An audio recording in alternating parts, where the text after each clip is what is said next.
On this episode of Playlog, we're talking about the best / our favorite indie games from the 2020s.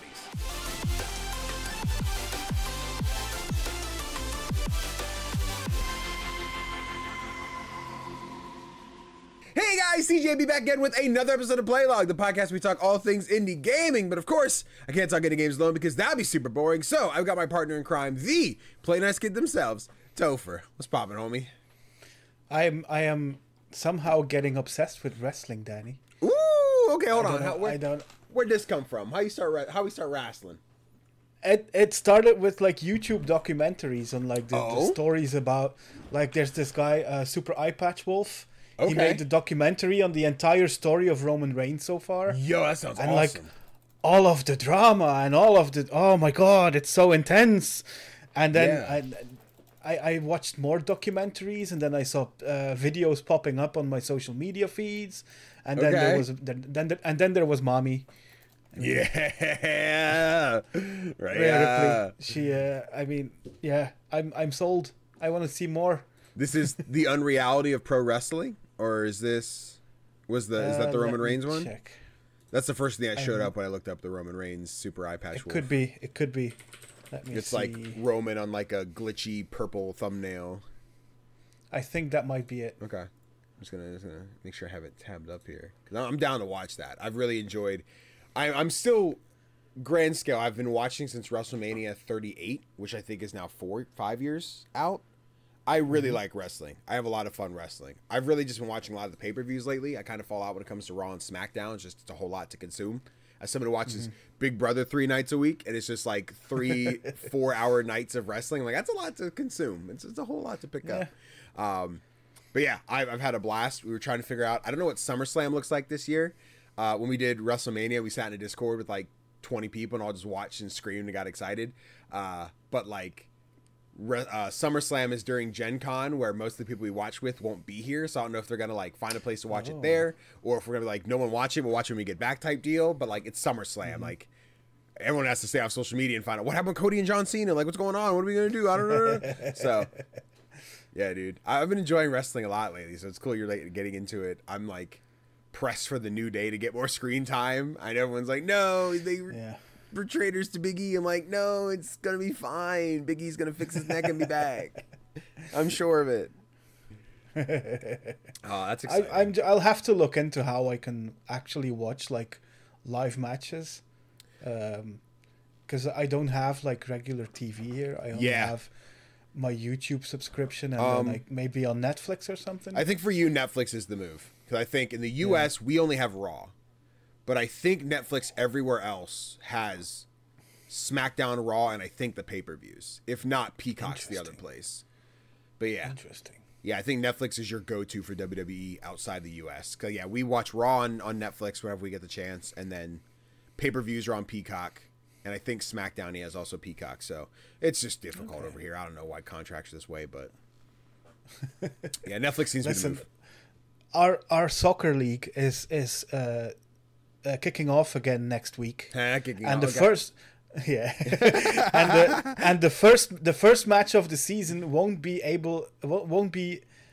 viewable anywhere unless you subscribe to one specific app, Fubo. So it's really weird for some reason. Like, I hate that. So many people are not going to be able to watch this, and it sucks. Yeah, I really love the streaming future. I think it's so easy. I'm still trying to convince my parents. They still have DirecTV. I'm like, get the fuck rid of it. We do not need it. And like, for the longest time, my dad's like, we need it for the NFL Sunday ticket. DirecTV doesn't have it anymore. Now it's a YouTube TV thing. I'm like, just get YouTube TV, get your fucking Sunday ticket, and you have everything way cheaper than DirecTV. They're like, no, it doesn't make any sense. I'm like, it does. Just literally let me set up the trial, use it for a week, and you'll be like, okay, this makes sense. I have everything that I have already, and I don't need a big clunky box. I don't need to pay hundreds of dollars for all these channel packages. And like, we have everything else. We have the Netflix, the Hulu, Paramount Plus, like all the streaming service we can need. If we need more, I got Paramount Plus. Rashawn has Amazon. Ashley has the Peacock. Like, we have it all. It's all accessible. There's like nothing in the world we should not be able to watch. But my parents are just like, oh, we need DirecTV. It's very important. I'm like, no, it's not. You're just old. But neither here nor there. That's the life. But yeah, guys, if you like wrestling, let us know your favorite wrestler and why it's the New Day or Becky Lynch, because we love Becky. Becky, love you, girl. But also Bianca. I can go down a list. There's so many great wrestlers. Before we get rolling into the main show here, this is your reminder that this is Playlog Podcast, our weekly podcast. We talk indie games, news, reviews, and whatever we choose. If you enjoy what we do here, be sure to support us by doing a very few simple things, such as liking the video if you're watching this on YouTube, or leaving that glorious 5-star review if you're on audio platforms. It's simple, and it doesn't take a lot, but it goes a long way with helping the show. You can also be a part of the show by writing in and asking your questions or recommending your favorite indie games for our bi-monthly book club, just using the Google form in the description of every single episode. You can go in and have your opinions heard right here. Now, on to a bit of housekeeping, really quick. And by really quick, I mean we got a handful of stuff, so stick with me.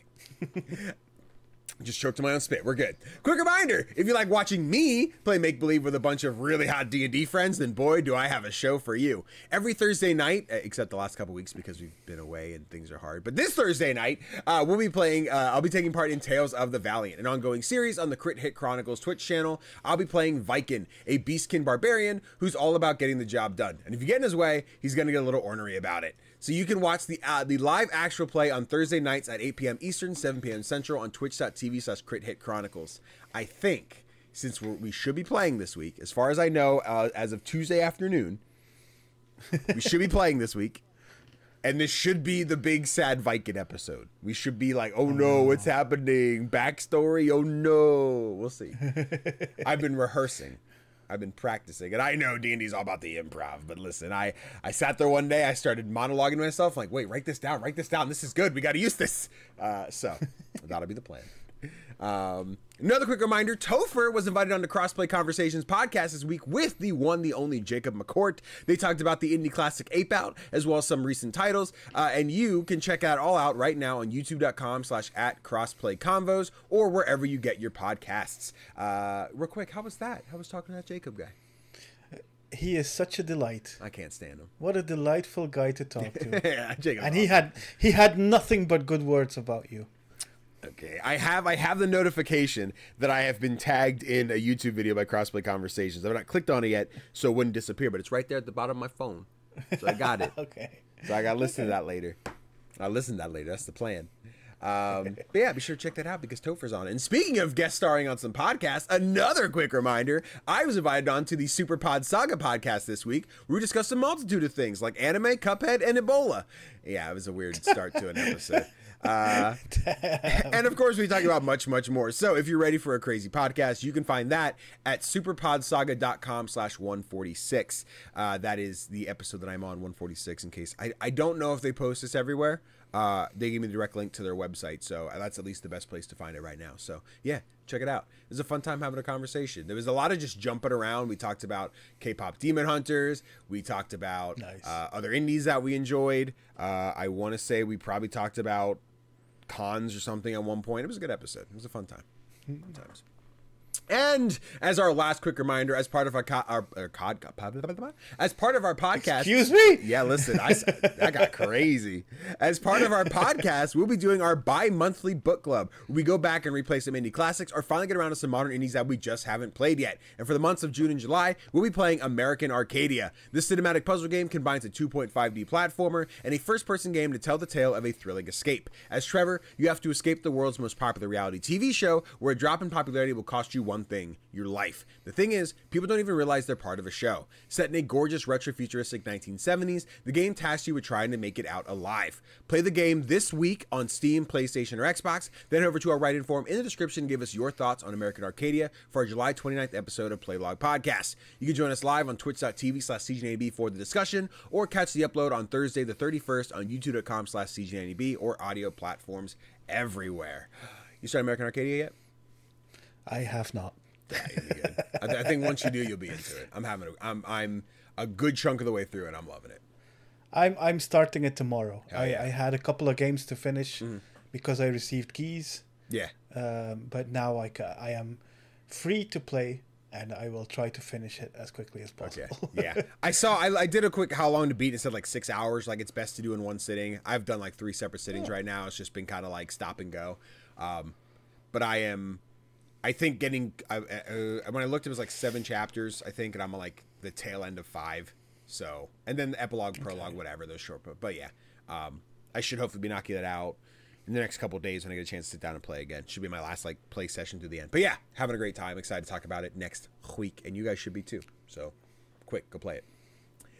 Timestamp, and now we're on to typically the part of the show where we use writing questions, but if we don't have any, another one to kind of skip it. But Tofr said, in case there's no writing questions, here's the question we had. Tofr, I'll let you ask the question as if I've not been prompted yet. The thing is, since I've been so into wrestling lately, I was wondering what would be your wrestling persona and what would their finisher be, and like your entrance music and stuff like that. Ooh, this is fun, right? Because I've definitely thought about it. When watching wrestling, I'm just like, you know what? I like this, but I would do this. Little backstory. Kanai, Connor, and I used to be a part of a internet show called Game of Honor. The show's kind of stopped. They haven't worked out in forever. There wasn't really an end. There was some, not even like creative differences. I think there was a point where like, I think a lot of the time they were like, hey, we want to bring in new talent. And every time they bring in new talent, they would back out and like quit. Like, why can't we keep good talent? I'm like, you have like 10 people who are here every fucking week. Even if you need like 5 minutes of time, like use us. And they weren't really doing that, which felt like a waste. So I was like, whatever, it happens. So we'd offered to write an episode, and that's kind of, they're like, all right, I think the show, we got to put it on the hook. We got to pause. And that was like 7 years ago. So I don't know. Anyway, it was basically video game wrestling. We came in, you're all the big characters. Kanai and I played, the Brad and Chad Stryker, two like college frat boys who were like, yeah, come on, baby, let's fucking go. Yeah. So, I had always imagined I wouldn't be far off from the Brad. I would still be the loud boisterous. Like I would just be Danny in the wrestling ring. Like I would just be the same. I'd say the same wisecracky shit. I'd be that same identity. I don't know that this is necessarily the direction I'd want to take, but like Logan Paul, kind of a shitty person, not always great, whatever. But as a wrestler, that man feels at home in the ring.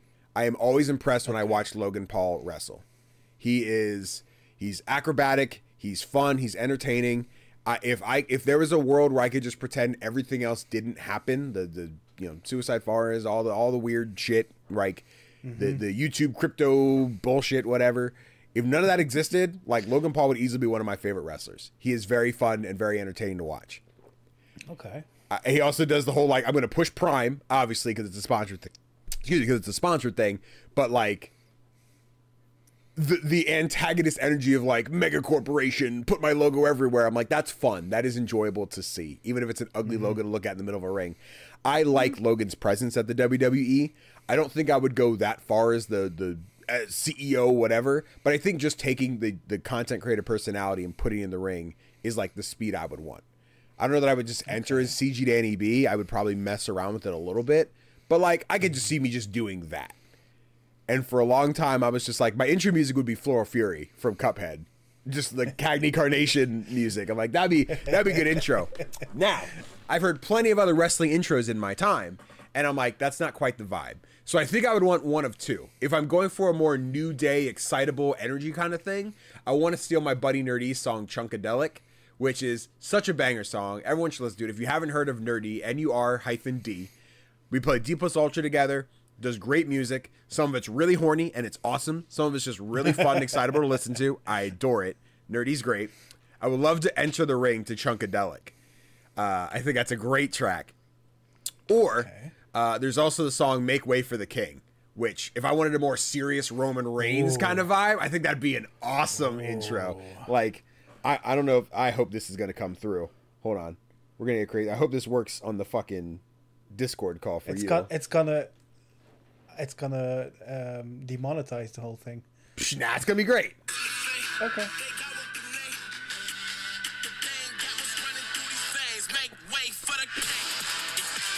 Oh yeah. That works.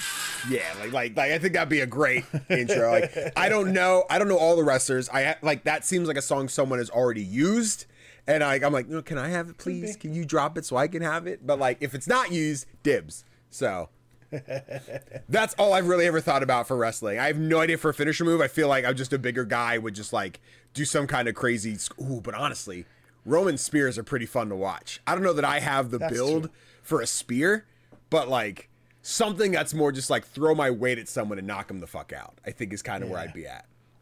Yeah. But you how could about call you? it you could call it the CGDanny beatdown. Oh, that's really good. I'll write that down.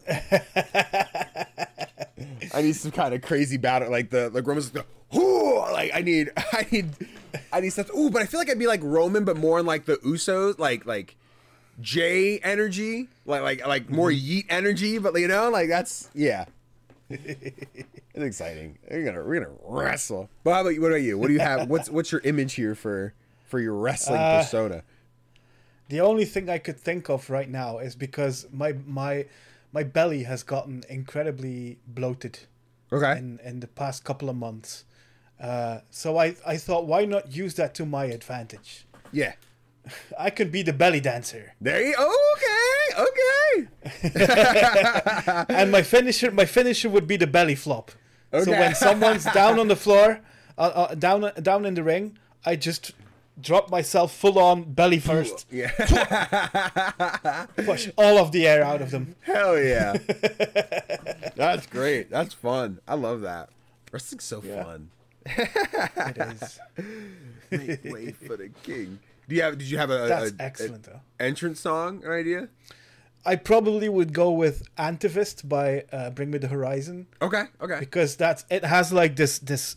It starts out with the short build-up, and then the song explodes into action with the words "middle fingers up if you don't give a fuck." Yeah, okay, there we go. Like that would be my vibe. Yeah, that would totally be my vibe. With WWE on Netflix, we can say fuck now. We say fuck more. It was great. Right before the transition, I forget.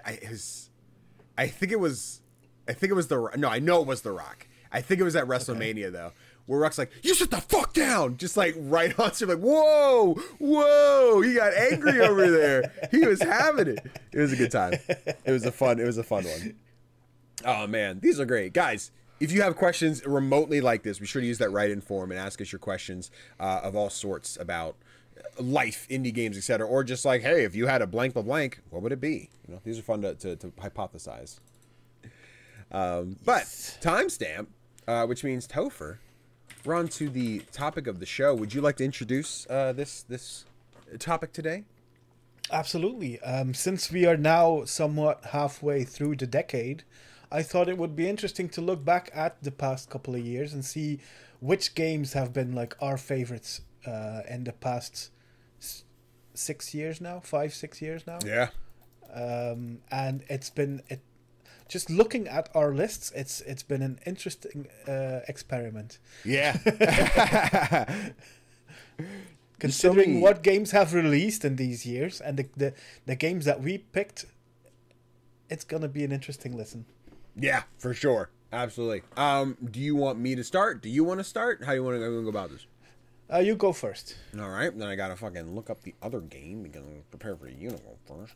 Oh, no. No, it's fine, Tofr. Really just throw off the fucking vibe of the thing. Anyway, no. So we sat down and we planned, like, what would this look like, right? Like, doing our games of the decade. We each picked 2 games per year. So we have 2 games for 2020 through 2025. And 2025 is still like up in the air, right? I have my contenders for this year, but we still have a few months to go.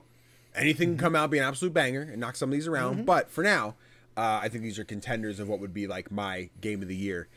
But we figured we'd start with the oldies, and I'm starting in 2020. Firstly with Ori and the Will of the Wisp. A game I absolutely adored. We talked about this recently when we did our Metroidvania episode. I adore Ori.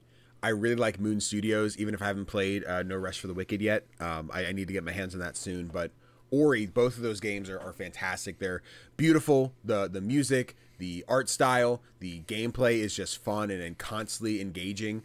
I'm a huge fan of this one. And I think when it comes down to discussing, like, you know, best games of this decade so far, right, and finding like why does this stand out above the rest, I think most of this does come with just its artistry, with again how beautiful it looks, how great it sounds. Like there's a lot of things that I don't necessarily think it does better or worse than other Metroidvanias, but it definitely is one that I think when someone's like, I want to play Metroidvanias, like what should I keep on my list, like Ori every fucking time. I think Ori does astronomical things that are just breathtaking for the player to be like, shit, that's a really cool thing that I just saw.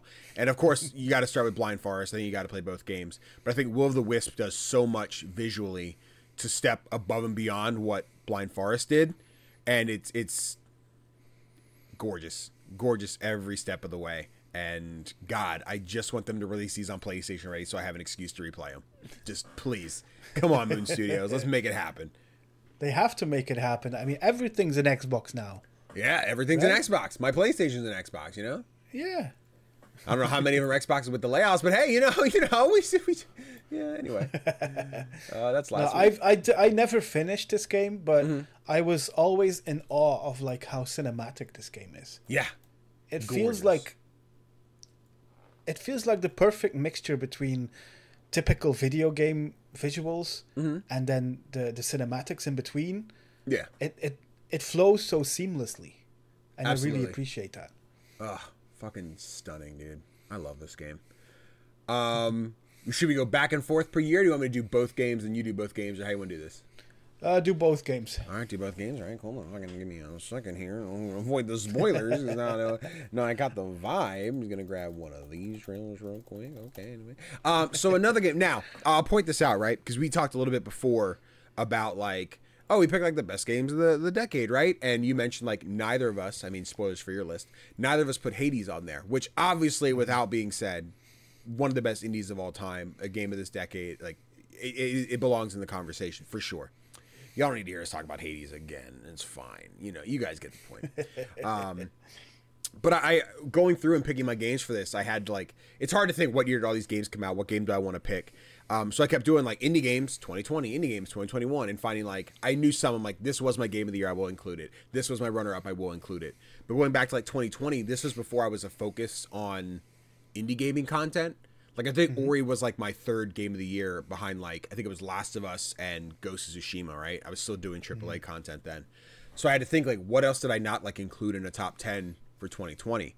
And a game that I really enjoyed from Toge was Coffee Talk. I think Coffee Talk is a very just cozy and mellow game that, recently we've had games like Tavern Talk, which were inspired by this. It is this simple visual novel that includes this coffee making mechanic where you talk to your customers, you see what's going on in their lives. Like, you have one who's trying to develop a game, you have a couple who's kind of struggling with, like, their family not really appreciating one or the other, like, elves, demons, what are we doing here? What's this crazy? I don't think so. And you're, like, listening to their problems, almost just like a bartender, but it's coffee and tea and everything. And instead, like, you get to listen to their problems, you sit here and you're like, what kind of drink do you want? And you turn around, go to your bar and just throw in what kind of ingredient. They want a little bit of honey in their coffee. They want a little bit of a sugar in their tea, and, make all these different drinks, which isn't overly complicated, but it is just a matter of listening. So it is a very talky heavy game. So if you're not too into the dialogue type thing, it might not be for you. But there's Coffee Talk. There's Coffee Talk episode 2, Hibiscus and Butterflies and Hibiscus. Yeah. I forget the order of the title, so. But yeah, Coffee Talk 2. And then we're getting Coffee Talk Tokyo. I think that's still scheduled for this year. I think so. So, like, they're fun, relaxing games. I think they're really great.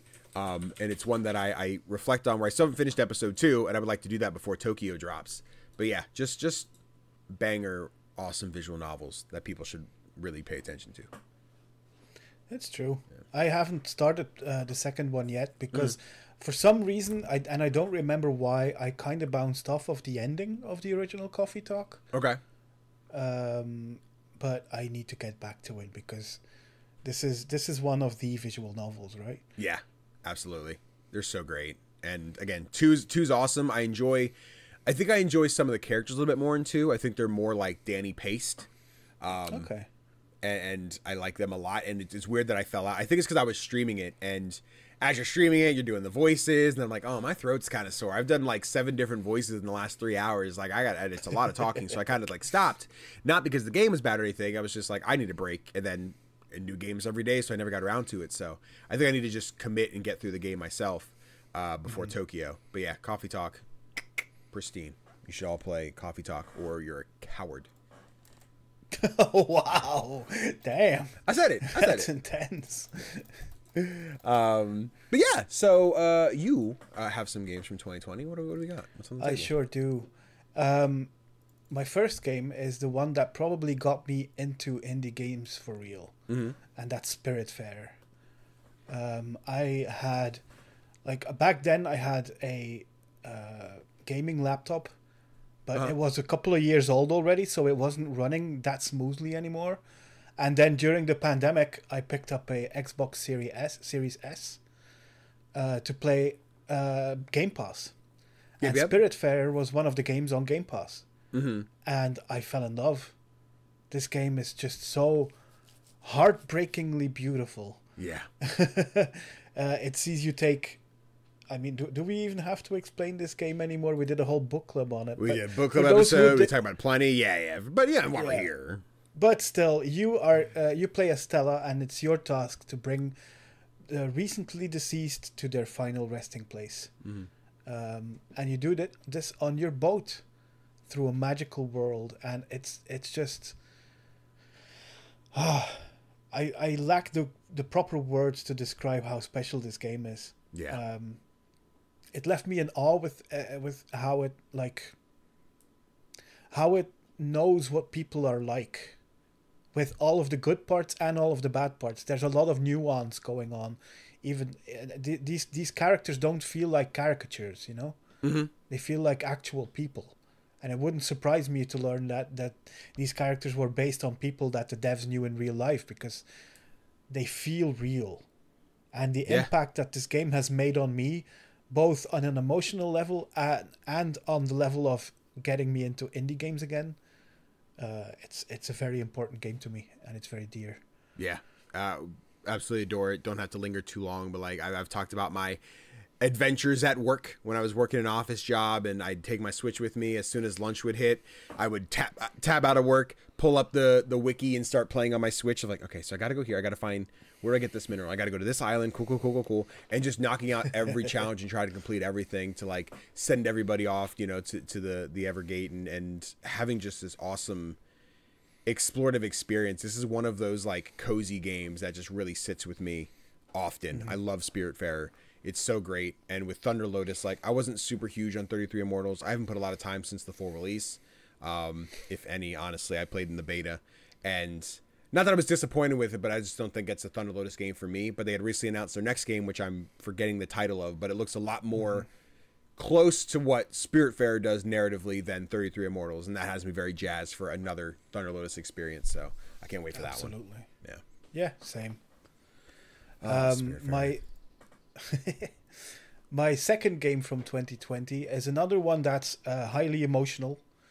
It's a game called If Found, and it is a game about a trans woman in 90s Ireland, which was not a very nice place to be for a trans person. No. The cool thing about this game is it tells two stories. One is of this trans woman and how she has to deal with friends and family and her identity. But it also tells the story of Cassiopeia, an astronaut on a mission to try and save us from an incoming black hole. Both these stories intertwine beautifully, but it's the gameplay that's really makes this game so special, because essentially all that you do in this game is erase things. You just use your mouse and scrub the screen until you find the next page of the diary. And I'm not going to spoil it here. I think I spoiled it before on a different episode. But there's a part near the end where gameplay changes, and that's such a powerful moment. And I really wish more people played this game, because it's fantastic. Yeah, it's when you talked about it the first time. I was like, I've heard of it but never seen it, like never really paid attention to it. I think I mentioned, I'm like, this sounds like a great like Saturday afternoon stream, like just play through it and knock it out. I haven't done that yet.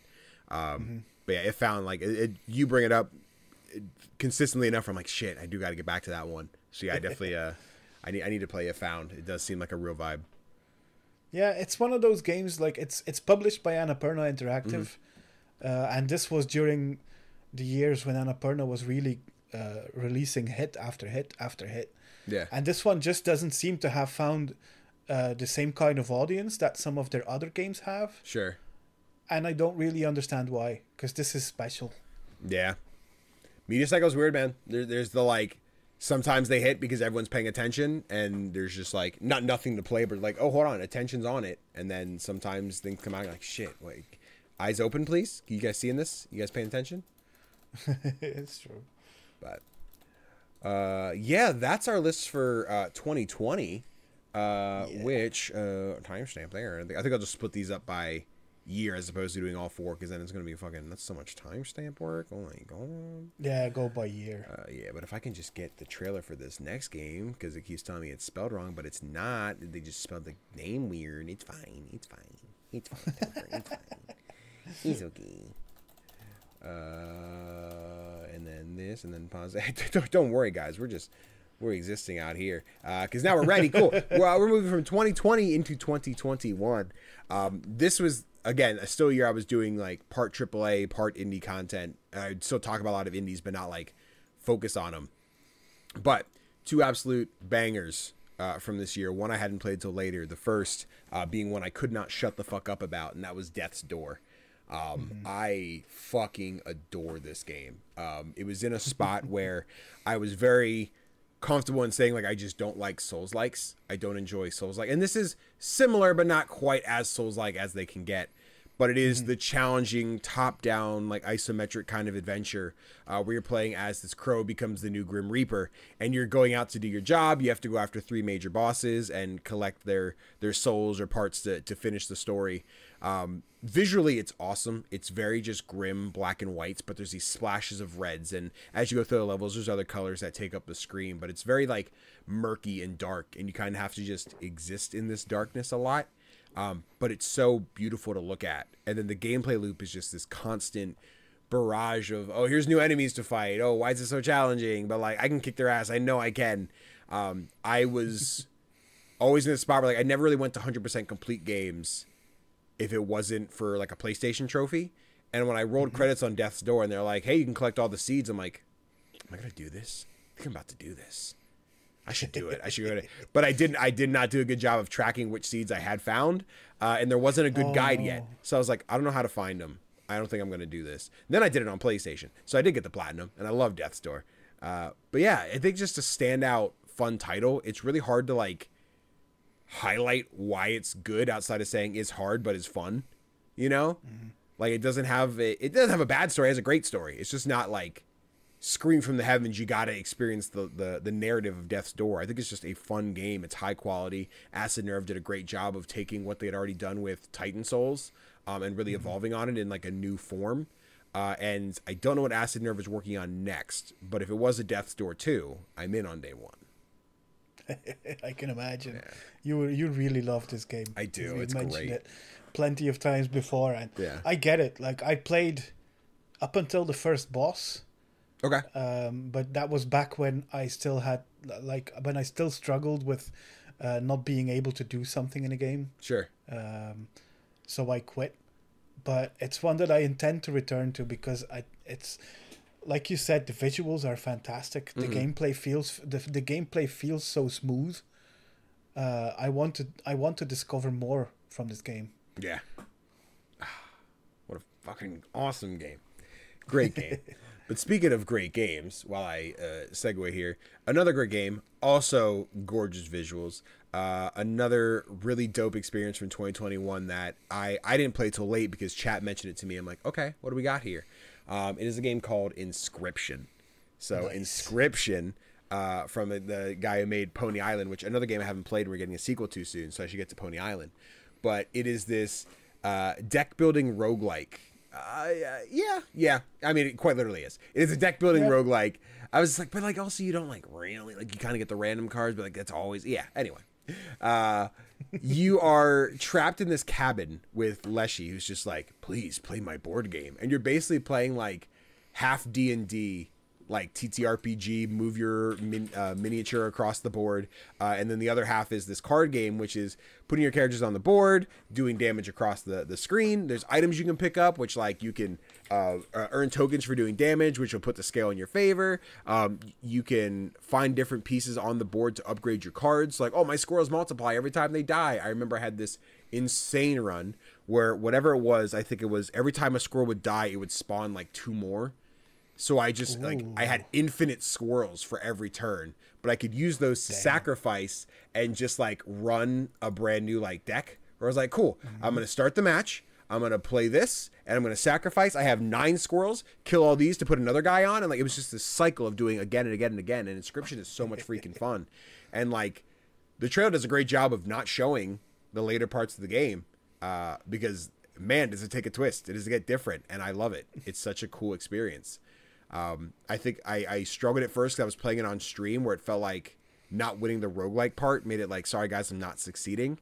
And then I played the rest off stream. I'm like, fuck, this is really cool. I wish I was able to get my reaction for the rest of it. But yeah, Inscription, another just absolute banger from 2021. Like, if you haven't played it, if you don't know the mystery, you don't know the narrative, fucking run it, dude. It's so dope.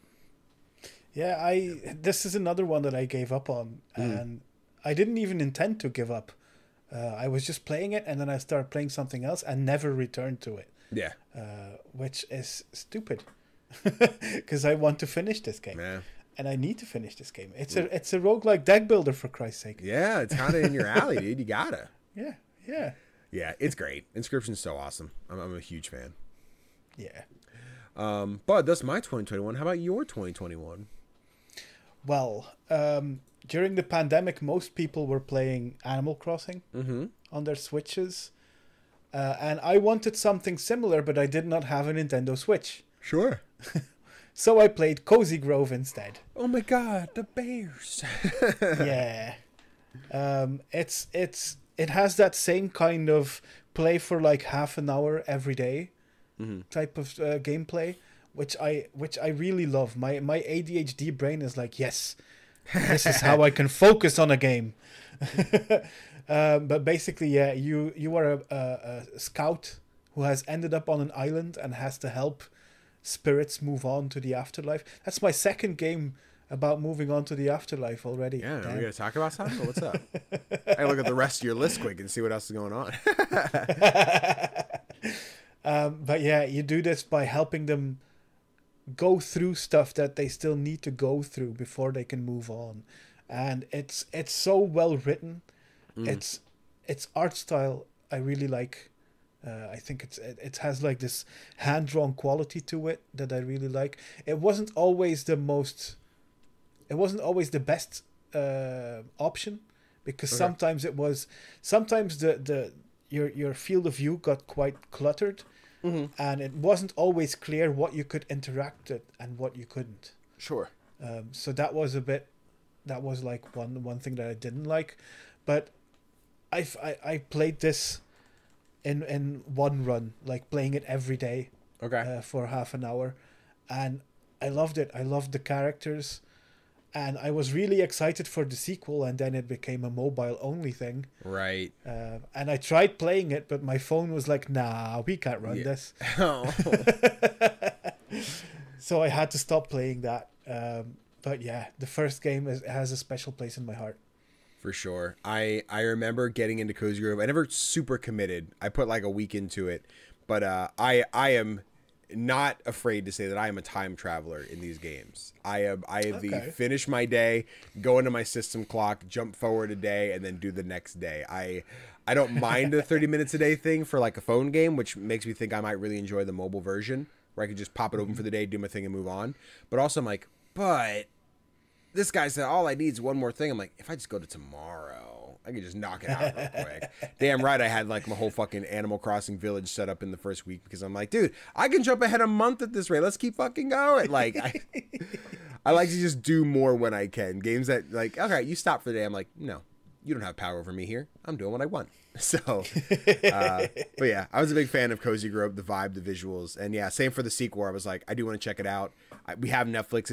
I think it is installed on my phone. I've just not taken the time to launch it and try it. But yeah, Cozy Grove is a vibe for sure. It is. But yeah, you have another one. I have another one. This is a game I have been meaning to get back to since forever. Because I enjoyed it so much when I was playing it. Let me check how many hours do I have. I only have 8.5 hours in this game. It's called Wildermyth. Yeah. And it's this really cool party-based RPG. but it's all about stories and legends, because the characters that you create, they become legends because of the adventures that they have. And then when their story is over, you start with completely new characters. But then, for example, your surviving heroes can become people that you meet in your new adventures. And they're like these legendary heroes that you've heard of in stories. And it really sells that so well. I think that's the part I love the most, aside from the turn-based battles. Because those are a lot of fun too. I love the art style. It has like the Paper Mario 2D figurines in the 3D world type of vibe. It's so cool, and I might play some of it after this. Okay, after this recording. This might be my evening. Okay, just looking at it, just it gets me excited all over. Yeah. Another one when you mentioned, I'm like, oh, that sounds really dope. Especially the like previous heroes becoming like legends. I'm like, oh, that's really dope. I do like that a lot. That's really fun. Mm-hmm. Yeah, I think this one always looks sick. I definitely want to give it a shot. I don't know if I own it. This feels like one I probably got a review keyed for. I'm like, can't wait to try it, and then never got around to it. I'm like, oh shit, I'm so sorry. Oh no. But also could very well I just don't own it, but we'll see. But yeah, Wildermyth always looked awesome. It's amazing. I think they finally ended like support for it this year because they're moving on to something else. Right. But still, that's 4 years of support. Yeah. We like that. Always do. Let me see. Pulling up our next year a while. Also, guys, while we're at it, we're scrolling through our favorite games of the various years of 2020. Be sure to let us know in the comments what your favorite 2020 games were. 2020, 21, Absolutely. 2, 3, and 4. And you know what? Throw some 5 in there while you're at it. While you're just thinking out loud, you know? And I need this one. Nailed it. Timestamp. Back to me as we move into 2022. A game I absolutely love. This team just released their newest title this year with Rematch, which not disappointed in. We've had our good times with Rematch, but I did want another really cool action adventure type game with a fun little spin on it. Something in the realm of Sifu. I fuck with this game so heavy. It is, I always hesitate to say roguelike because kind of, I think it falls in that realm of like, if someone called it a roguelike, I'd be like, yes, that makes sense. I don't think I would describe it as such, but you play as this young karate student whose Sifu is murdered in front of him. And your whole goal in life now is to get revenge on the group of people who did it. And what you do is Absolver has a very unique gameplay like system, right? Like you think of like Rockstar with GTA, like those games play in a very specific way. Absolver has a very similar, Slow Clap has a very similar thing with their games like Absolver and Sifu, even Rematch. But the whole thing is you use fun fighting game like combos, different inputs to do different attacks. If you die, you age. So like if you go in and you die once, you age a year. If you die again right after, you age 2 years, then 8 years, 20 years, whatever. And the older you get, the more damage you do, but you're becoming more frail. So you become this like karate master where it's like, I'm insanely strong, but like 1 or 2 hits is going to wipe me out. Yeah. I loved getting to not only play through each level because they all have different styles and different music and like different experiences for the different type of enemies you run into. But the like cooler things as you continue to progress is seeing narratively your character be like, all right, that's 1 guy down, that's 2 guys down, that's 3 bosses down. Like, what are we going to gain by the end of this? And though the story's not like super focused on it, is more the action and the combat you're dealing with in this game. I just have this muscle memory for Sifu. I got the platinum twice. I played it on PS4, then the PS5 version, knocked it out. One of the most frustrating trophies is to beat the game under 25 years old. I think you start at 20. So really, it's ultimately beat the game without dying more than like 3 times. Is really the thing. Which, when you're a god like me, not too difficult. But no, it took me a long time in the first game to basically, the first level, I think I ran in, beat a bunch of people up, leveled up skills because they'll reset after a run, right? Mm-hmm. So if you level up a skill like 4 times, but there's 5 levels of it. Once you beat that level, it's back to 0. So I'd run in, fight, die, level up something to level 5 so I could reset and then redo a run. So I was like, cool, now this skill is unlocked forever, and then do it again and again and again and again with different skills. So I could ultimately just have the entire moveset by the end of the game, which was great, which was awesome, because then I was this fucking Kung Fu master. I enjoyed it, and I would love more of this. And I'm hoping that this is a selfish Danny thing, not whatever the devs want. You know, please make whatever you want to make. If rematches that we want a multiplayer, something in between a little bit different, and we do have a Sifu 2 or a similar type game in this realm around the corner, then listen. I said it with Death's Door. I say it again. If there's a Sifu 2, I'm there on day 1. Can you imagine if a rematch worked like this? Every time you could see the God. goal, you age. That'd be fucking nuts, dude. I'm just an old soccer player, man. Going fucking crazy. Going half speed across the pitch. Pele just coming in here. No, let me go half speed. I already feel slow enough when I waste my stamina. But yeah, I adore Sifu. Again, one of my favorites. There's few games that I get to platinum twice just because it's like, oh, it's a long haul. I got to commit to it and do it again. But it was the muscle memory is there. Where I'm like, I just know what I want to do and how to do it. So let me just go knock it out. And speaking of platinuming games twice, this next one, I also platinumed twice. And that is Cult of the Lamb. This was my game of the year for 2022. I had 2 very different experiences with this game in the realm of I played it on stream. Well, I guess I played it solo first, where it was just me playing, min-maxing my skills and doing the best for my camp, building all the different resources that I could. And then on stream, it was the still serious but more goofy playthrough of chat used the channel point ward to be like, I want to be a villager in your town. And they'd pick their name, they'd pick their animal. They all had to be blue because we were the Lapis Legion. But having chat able to interact, because we played on console, so we didn't have the immediate Twitch integration where they could just click a thing and be in. But as I'd make their characters and type their names in, and it's like, Cartoon Bird roamed around and ate a bowl of poop, or Aid Medic said, uh-oh, Danny's not a great leader, rebel. And then we like slap them in the gallows like, you don't ever speak bad on me again. You fucking watch your mouth. But watching the chat be like, ha ha, Medic got in trouble, Burb's eating poop, ha ha. Like, there was a real community around us playing Cult of the Lamb when this game came out. And it just had that lasting effect to me, and I adored it. And it was really great. Well, I don't know if I say really great. We got the platinum twice before any of the DLC came out, and I have not touched this game with any of the extra content. And really? Yeah, I've not touched any of the DLC for this game, just because I just haven't taken time to reinstall and replay it.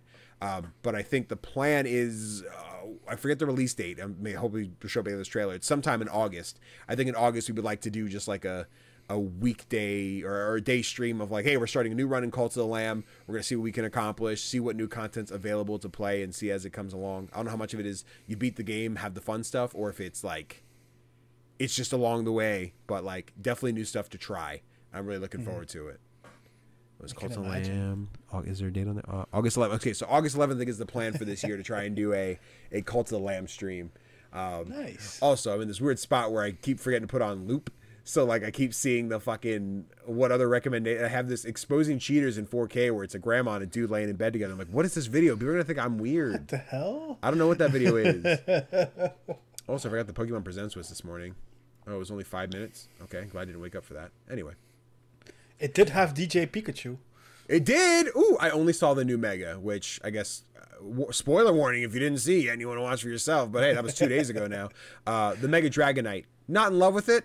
I don't love the wings on the head. I wish they were just on the back, but otherwise, cool.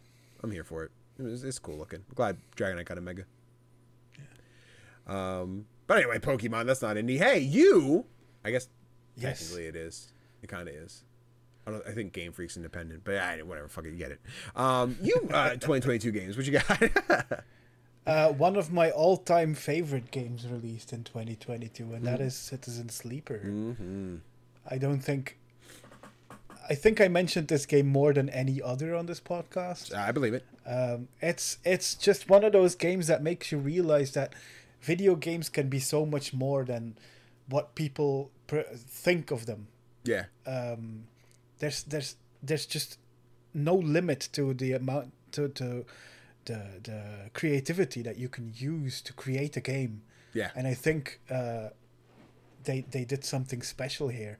They used tabletop role-playing mechanics and made them into a video game. Not like Baldur's Gate, but something completely its own. Yeah. Where you use your dice to advance the story. It's not just like roll a die to attack or whatever. No, it's like you have to hit certain marks to advance the story, to advance the clocks that will make the story continue. I think it's really well done. The story is just phenomenal. I love the story here. You play as a sleeper, which is a kind of a cyborg that escaped the person that owns it, but that also holds that person's memories and consciousness. So you escape to Merlin's Eye, this giant space station, and you try to escape. And you do that by trying to get involved with the people on Merlin's Eye. And that's where the real beauty of this game lies. It's a story about a robot, but it's so human. I love the humanity of Citizen Sleeper as a series. And I think the developer has done such a great job of like creating real people that you want to get to know, people you want to learn their histories about. The artwork is fantastic as well. I love the character drawings for this game. Yeah. The 3D space station visuals are okay. I like the design of the space station, but it's the character designs that really stand out here. 100%. Also the music as well. This is what science fiction is to me. It uses this out of this world setting to tell stories that are deeply human. And I think this is just a perfect example of that. Yeah. Fuck yeah. Again, you've talked about Citizen Sleeper so many times. I still haven't sat down to play both of them. But whenever that eventually one day happens, like, hey, dude, I get it. I see it. We'll see. I don't know. I'm not sure that it's going to be your kind of thing. I can see it being something I'd be into and be like, this is great. I see it. But, like, will I commit to see 1 through the end and then power through 2? Maybe. I think it'll just... It's definitely a time and place thing, right? Like, if we're playing this, I'm like, let's give it a shot. And then we get the shadow drop of Moonlighter 2. I'm like, oh, yeah, sorry, Tofr. See ya. Like, this is to the side now. Any game would be to the side when Moonlighter releases. True. Yeah. Listen, summer's almost over. We're through. We're in August, or almost in August, you know? Date's got to come up. Give us that release date. I'm just saying, if I'm going to be flying out here to Florida in the beginning of the month, then all of a sudden be like, what's that? Moonlighter dropped? Sorry, babe. We're staying in all weekend. Sorry. We got Moonlighter to play. That'll be fun. But yeah, Citizen Sleeper. What else we got going on here? I have another game from 2022 that I just simply adore. And that's Dorf Romantic. Which is a puzzle game. Pretty similar to something like Carcassonne, the board game. Bless you. Where you have to build like villages, and you have to match the right type of tile to the tile next to it to score points. And it's single player. You don't have to beat anyone. It's just this really relaxing, chill puzzle game, which most of the time when I play this, it's like late at night when I'm trying to like get calm before going to bed. Sure. And this game just it makes your brain work just enough, but it how should I put this? It eases your mind into like this kind of zone. Yeah. Where you're not thinking about anything else anymore. And it's really well done. It's also a student game, which is insane to me. This was made as a student project, and now there's the video game. There's a board game version of it. The devs are making a new video game as well. I love how much of a success this is. Yeah. It's such a pretty game. I really do like the style of this one. I know we'll go to like the local card shop when I'm up seeing my friends, and I always see the board game, and I'm like, Yeah. This seems like a fun one to own. I don't know that I'd play it like the physical board game, but I'd be like, I have Dorfromantic on my shelf, you know, like just spend money to have things. Yeah, yeah, you go. Look at it.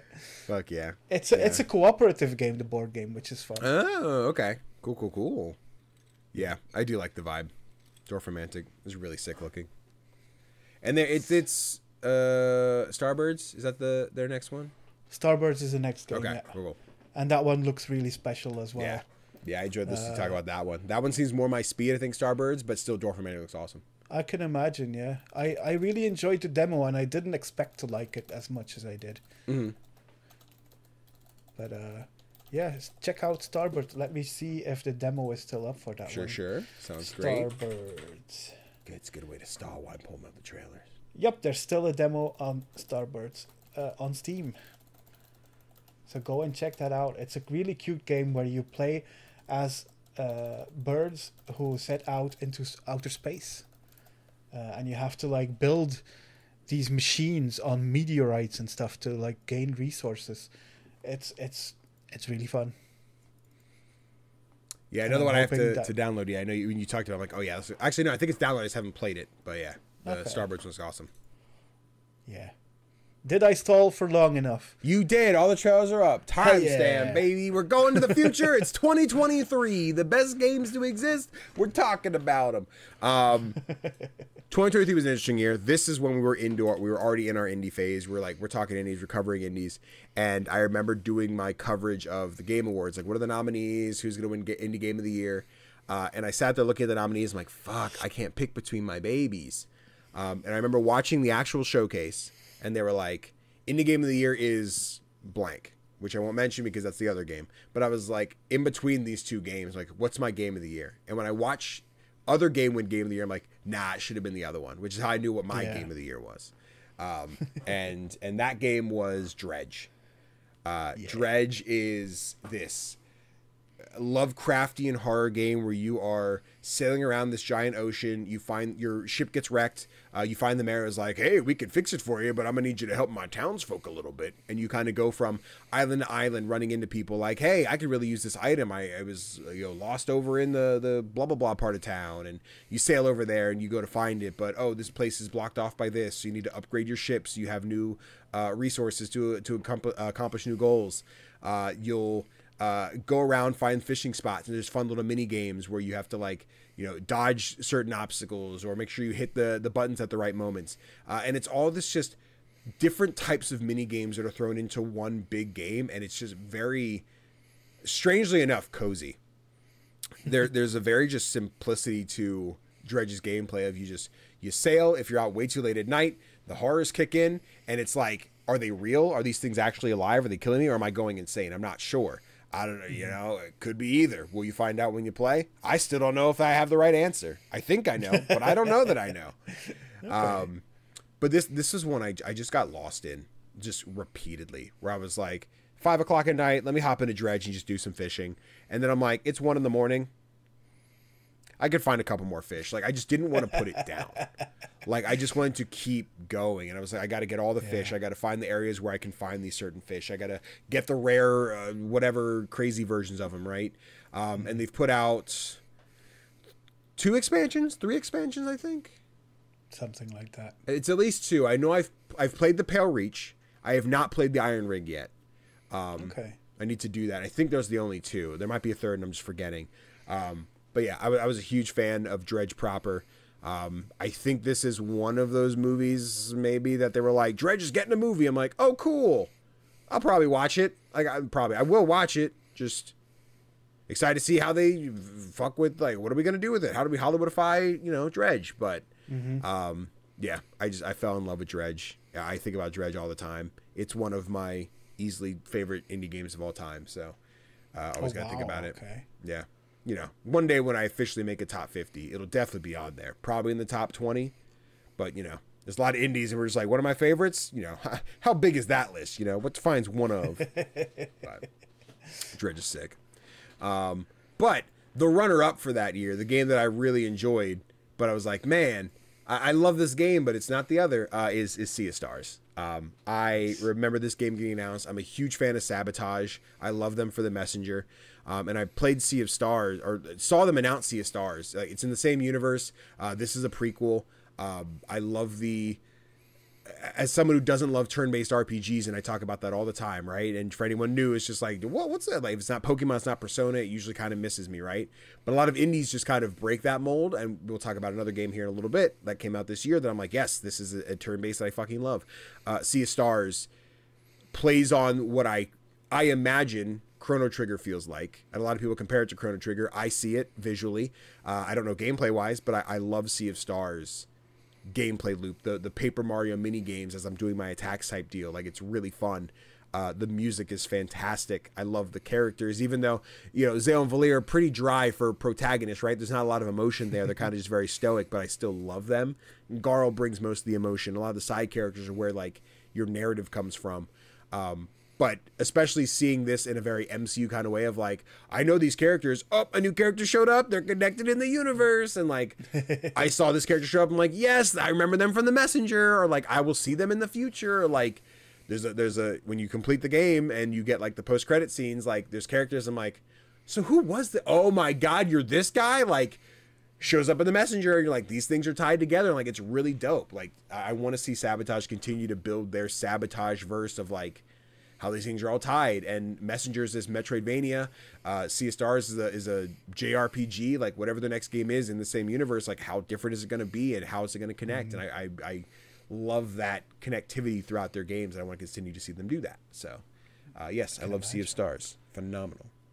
Have you tried the DLC that released a couple of weeks ago? I have. Yes, I've started the DLC. We started streaming it. I've not played through it. I think I probably put about 3 or 4 hours into it. I'm having a good time with it. It does a great job of like resetting you in a spot of like, hey, we know you haven't played in a while. Let's check it out again for the first time in a long time. They give you like the challenge of like, my skills aren't doing anything. It's like, oh, in this world, you got to think different, kiddo. You're in the circus now. So they give you new weapons, new attacks. You kind of start not at level 1, but as far as your loadout goes, at level 1, you have brand new things and new things to like establish and learn, which is very interesting. I'm like, okay, cool. I'm wrapping myself around starting Sea of Stars over, right? But in a new story with the same levels that I have. So yeah, it's fun. I do need to get back and commit to the rest of it. I don't know how soon that'll be because, never not games to play. But I've had a good time with the DLC so far. Cool. Yeah. But now your 2023, what we got going on over there? Well, there were plenty of like really, really, really good indie games that year that released. But my number one game of the year in 2023 was Sticky Business. I just cannot put into words how much I love this game. Yeah. It's basically you just running your online sticker store, which allows you to create your own stickers, and then you have to package your orders up and send them out. Yeah. And it's so much fun. It's so delightful. It has so much heart. Like, some of the people who order stickers from you will like tell them a bit about themselves. So you get to know these people and why they're ordering stickers. And it's so wholesome. I mean, there are no words for how wholesome this game is. Yeah. I love it, and since the developers released this game, I pledged to play everything that they make. Yeah. Because I just adore this game so much. I keep making new stickers, Danny.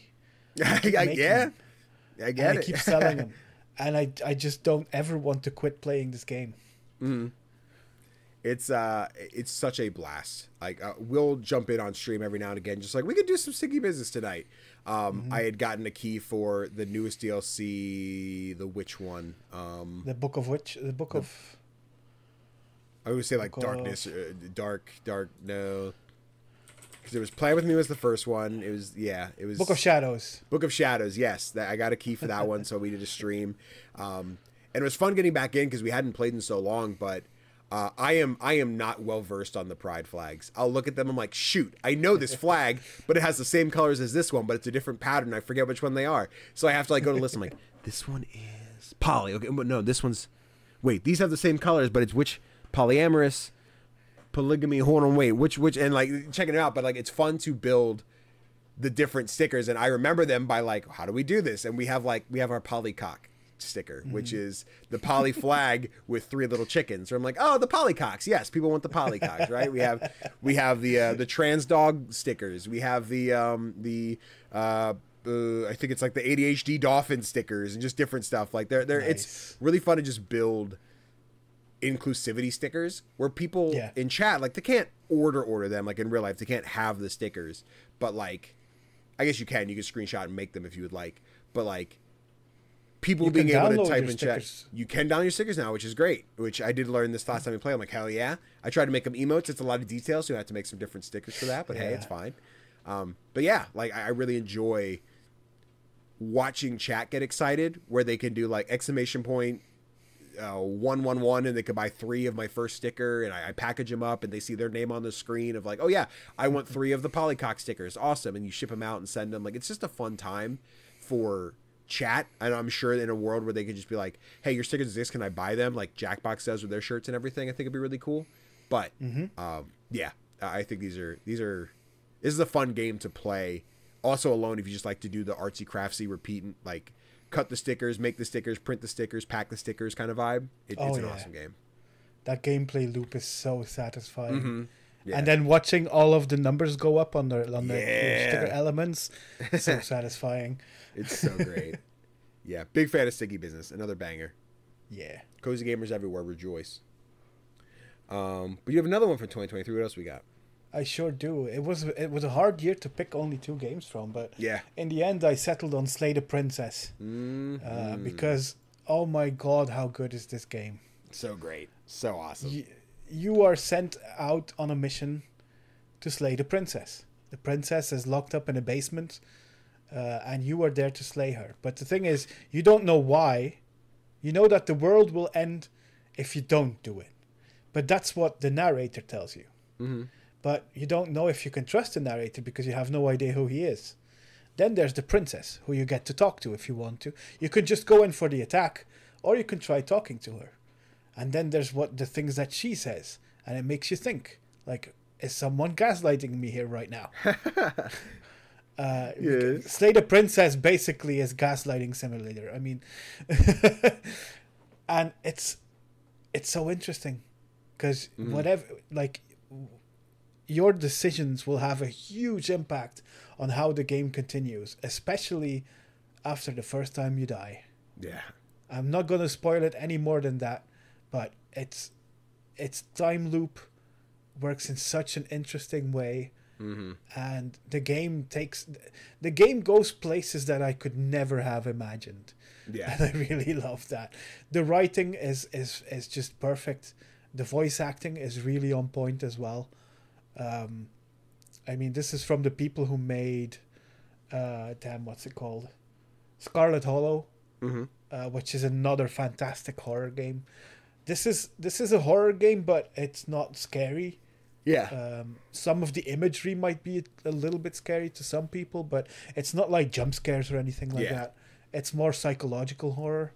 Right. And it's just so well written, and I want more people to play this game.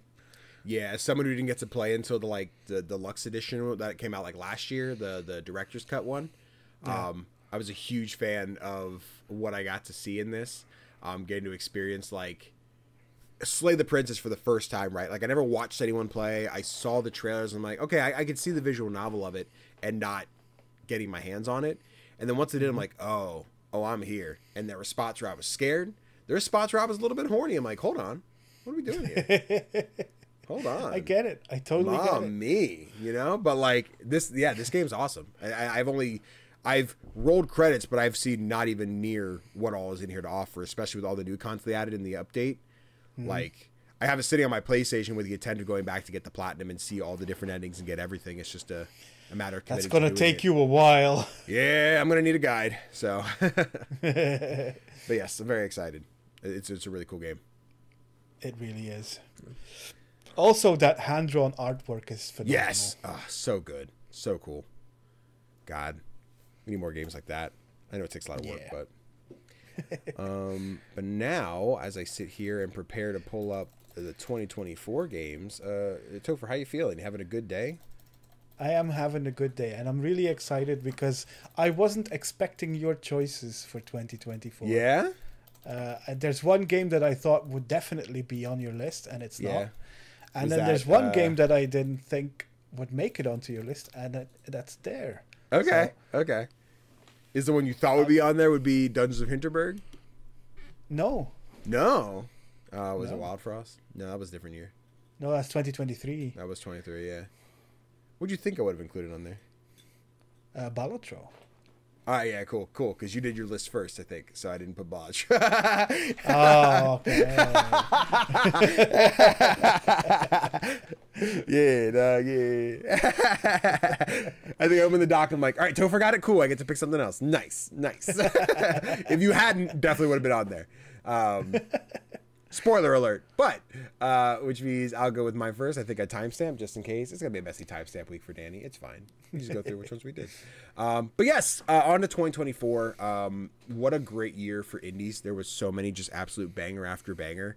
And I didn't even include my 2024 game of the year this time, which would have been Dungeons of Hinterberg. I think I just had a different perspective on what games I would include in the best, right? Mm-hmm. And the first one I put on there was Neva, which was my runner-up, my penultimate game of the year. This is such a magnificent experience for anyone who's played Gris, however you decide to pronounce it. The internet still fights.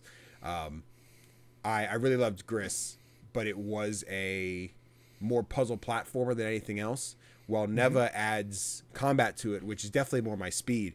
But keeps the same visual style. It keeps the same puzzle solving, and it adds a lot more just emotional connection because there's dogs now, and we all get sad when dogs in game. But yeah, you are experiencing the adventure of this woman and her dogs. And spoiler alert, not really. It's the first thing that happens. The adult dog dies, and you are going through seasons with the growth of the puppy Neva and watching them grow into not just a pet, but a companion, a friend, and watching that journey unfold again in a visual and audibly just gorgeous game. I think the big thing that I talked about with this game is I got a review code from Devolver, which was great, but the initial release for some reason would just not work with controller, just would not function. I could not do it, and I am not one to play a 2D platform with mouse and keyboard. It's just not the vibe.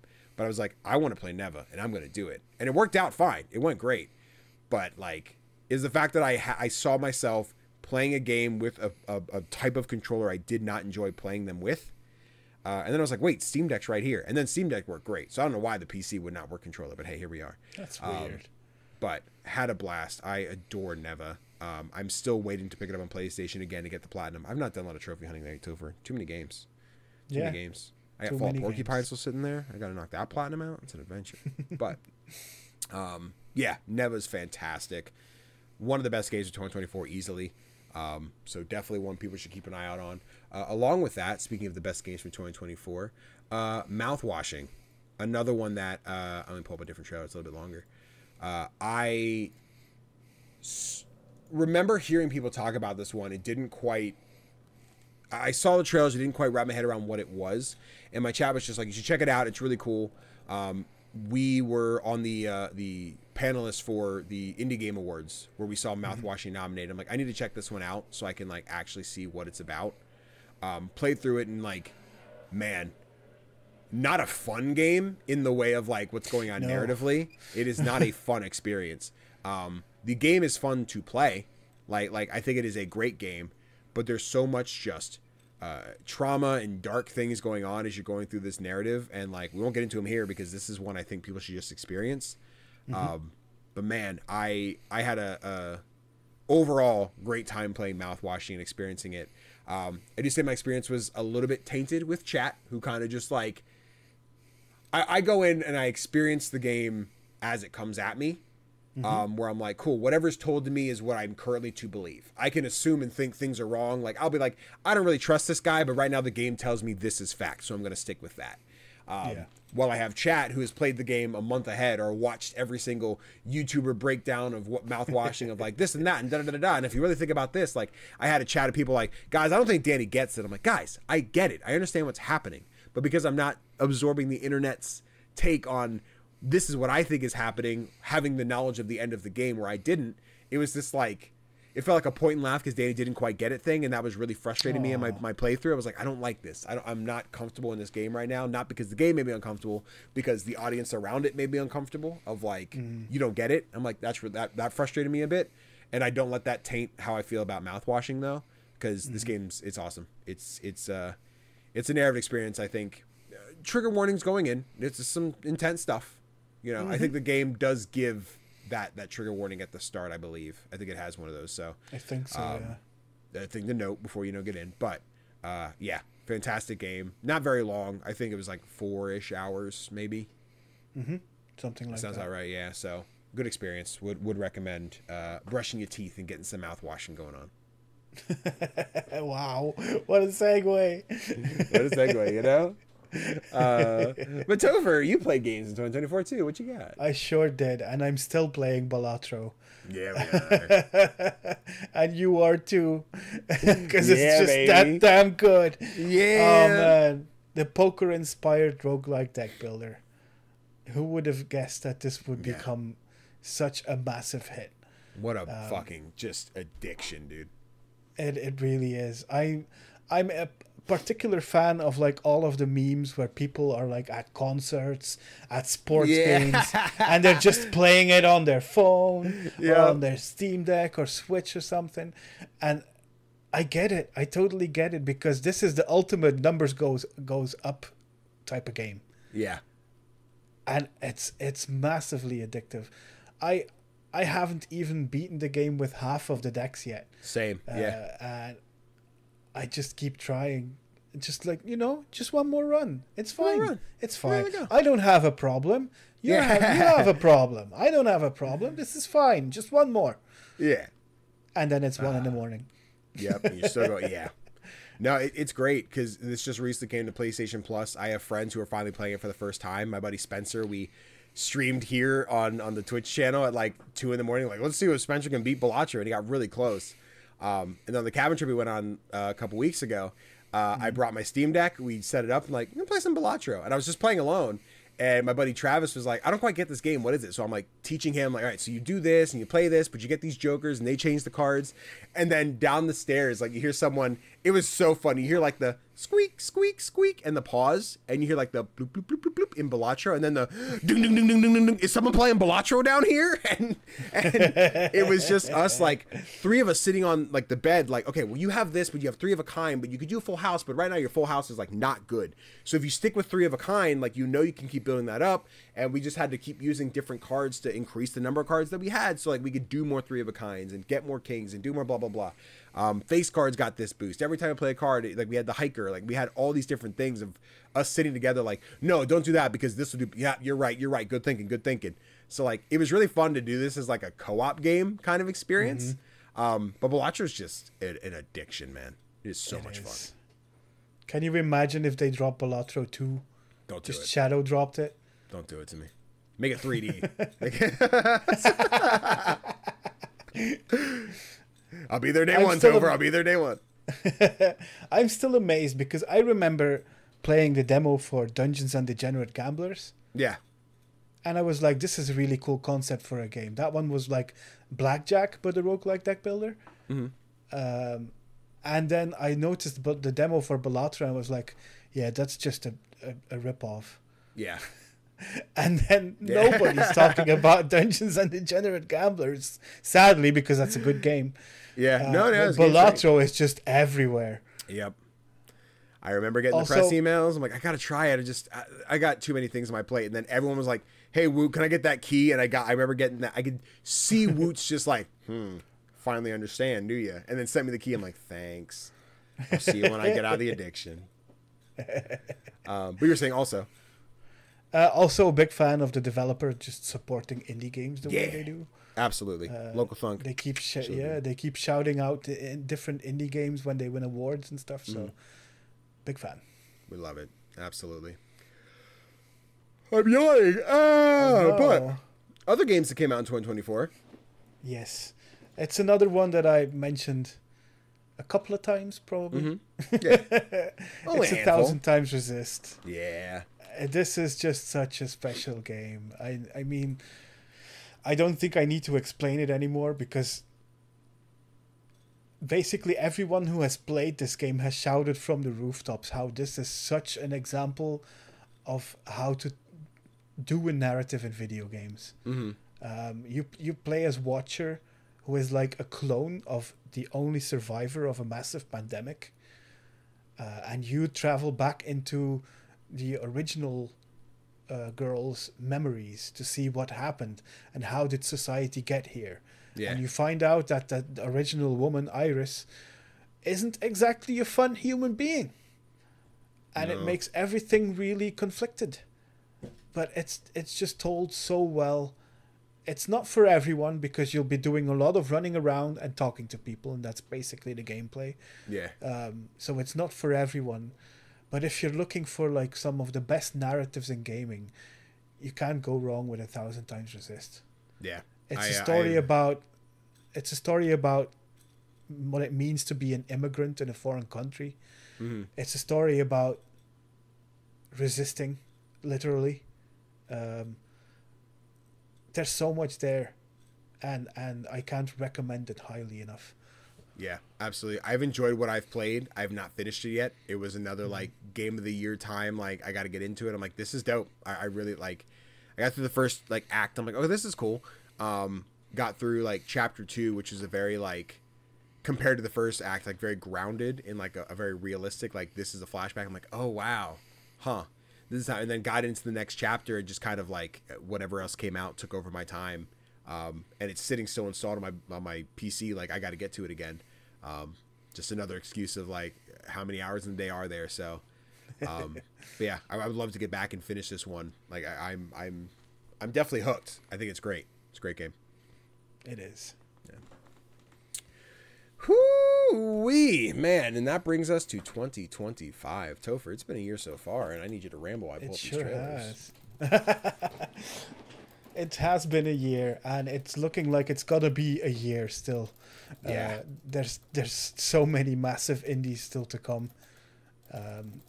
But that doesn't mean that we don't have our favorites so far. And I feel like with both of our lists, it might be hard to top these games come the end of the year. No, totally, 100%. Even with the titles that are still to release. Yeah, I think we at least each have one that I would see blowing up the Game Award nominees, right? Being those like multiplayer, being those like just Game of the Year period. Like, I think our other two are definitely hit or miss depending on the audience, like how loud they are. But yeah, I think we each have a Game of the Year contender in our picks for sure.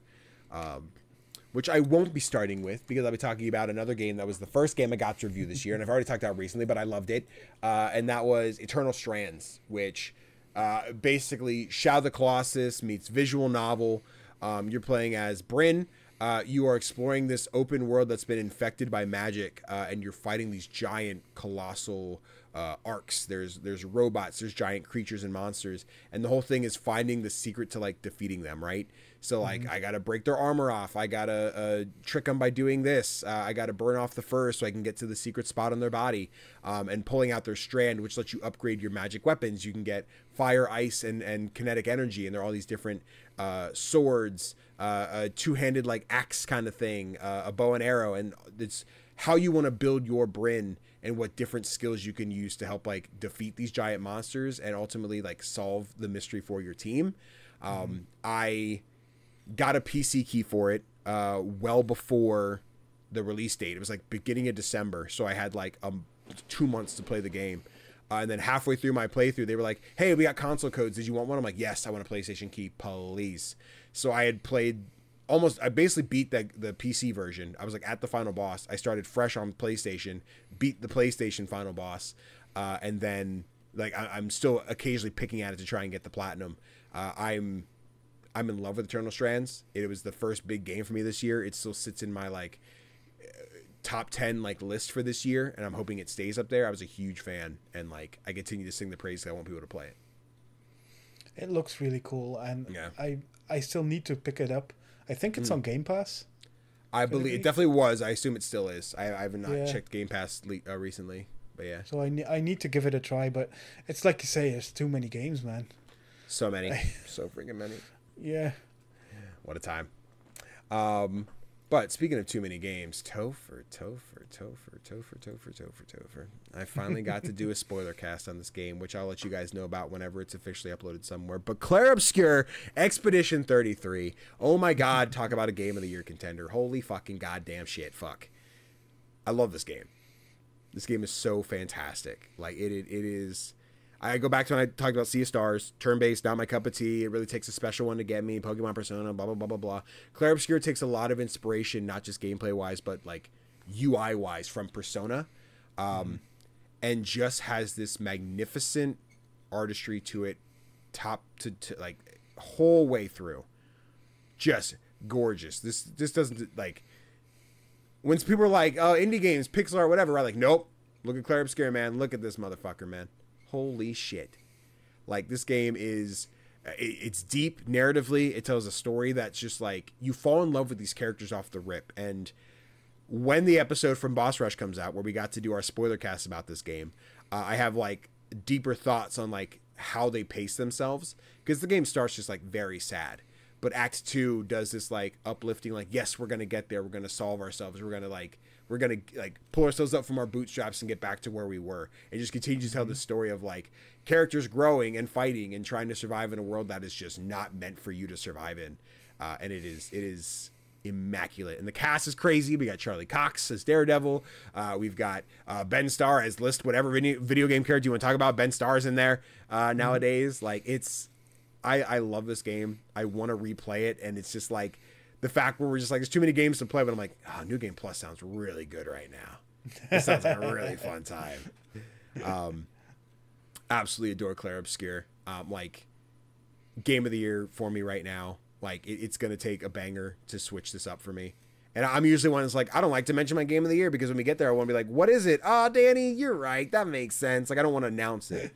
But, like, man, just not enough people. As many people have played it, the millions of copies they sold, not enough people played it. Not enough people played it. More you need to play Clair Obscur. I haven't played it yet. Tofr, you got to play Clair Obscur. Go do it right now. I know, but I'm scared of the parrying. Don't do it. Don't worry about it. There was a discussion during the spoiler cast. I don't know how forgiving it is. I had mentioned like needing like a story mode. I think was the only thing I think would be better. Like a easy story mode to be like the parrying is irrelevant. Like that is an option. I guess you still have to parry and counter, but it's not as damage inducing. Like it's not like you get fucking wrecked by doing it. I don't know the validity. I have not touched it myself. I'm only going by hearsay of the other players in the podcast, but it sounds like that is an option. So when you get in, it's just like you can pick the story mode, so you still get the awesome narrative, you still get the gameplay and the visuals and the spectacle of this game without the insane challenge. But again, can only speak to what has been said, not as what has been experienced. So yeah, it's just been really cool seeing everybody who has played the game being like, this is a contender. This is a contender. No doubt about it. I feel like, except for Balatro maybe, did we have a game last year which had such an impact, where everyone who played it was just like, this has to be Game of the Year? I don't think so. I think last year that was Balatro, and for very different reasons, right? But this is one of those ones that I think an indie that scratches the itch of the AAA gamer, right? Someone who likes their big blockbuster spectacle of look at the visuals, look at how like much there is to do. I think this conquers that audience of people who are like, I won't touch Balatro because I don't like poker, I don't like pixel, I don't like blah blah blah blah blah, right? I think this hits a different audience in a way that Balatro could but didn't, and I think Clair Obscur reaches that audience in a great way. Man, cool. Can't wait. We talked to the podcast, not a spoiler, we're like, whatever another game in this franchise looks like, I could see it being like Clair Obscur blank. Like we did Expedition 33, we're going to do it. We'll talk about, again, we had title ideas, but that's real spoilers for the end of the game, so we won't talk about those. But yeah, I want Sandfall to keep kicking ass with whatever they do. Let's hope they can thrive from the success of this game. Yeah. Police. But Tofr, you have games from this year so far. What do we got going on? Yes, Jump Over the Age is back. with Citizen Sleeper 2 Starward Vector. Oh my god, who thought we'd talk about both Citizen Sleepers today? What a surprise. What a surprise. I was thinking, like, do I mention both of them? But the thing is, I love both of them equally. Yeah. They're similar games, but they're not the same. Yeah. Citizen Sleeper expands on the first game with you being allowed to travel to different star systems. You get to travel with a crew of people that you can select yourself, which is a really cool addition. It has its positives, it has its negatives. I loved the setting of like being in one place in the first game because it felt a little bit more intimate. But then again, now you get to travel with a crew, which is a different kind of intimacy. Yeah. But the thing is, the writing is just as exemplary. The visuals are still fantastic. And the gameplay is just... It works so well. And I get why they didn't change too much to it. Because it's just a fantastic system. Citizen Sleeper 2, I feel like it's going under the radar in a way that the first game didn't. Yeah. The first game seemed to be quite a hit. And the second game hasn't picked up as much speed. And especially with having been released so early on in the year, I think... when awards season arrives, nobody will be talking about it, which is a shame. Right. Because it's a damn fucking good game. Yeah, I think it'll be the people vocalizing like, don't forget this came out this year, guys. Remember, like I'm in a similar spot with Eternal Strands, right? Like it was an end of January release, where it's just like, we gotta remember 2025. It's been a long, short year so far. Like, damn, it has been. Yeah, man. I hope people pay attention to it. I assume it'll be nominated for something narrative-based, whether that's at the Keeleys or, the Indie Game Awards put on by 6 Win Indie, which, let's fucking go. The team's killing it. Can't wait to see what they do with it this year. They sure are. Yeah. I'm loving their weekly releases video, by the way. Yeah, they're doing great with those. They're doing great. Yeah. 6 Win Indie. What a bunch of duds. Can't stand those guys, though. God, fucking Mike. Hate his face. His bald, bearded face, man. Fucking Mike Towndrow. Piece of shit. Wow. Hate him. Jump off a bridge, Mike. You know what I mean? You know what I'm saying? Jesus Christ, Danny! Kyle's cool. Hey, Kyle, what's up?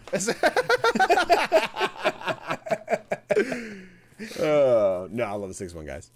But fuck those guys. We're talking about indie games. What else you got? My second game, which will come as no surprise, is Repo.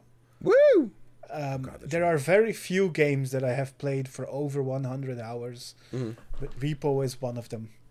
This is the first time that I get to experience a game like playing with friends for such an amount of time, and Repo is just the perfect game to be doing that with. Yeah. The design of the robots is just charming.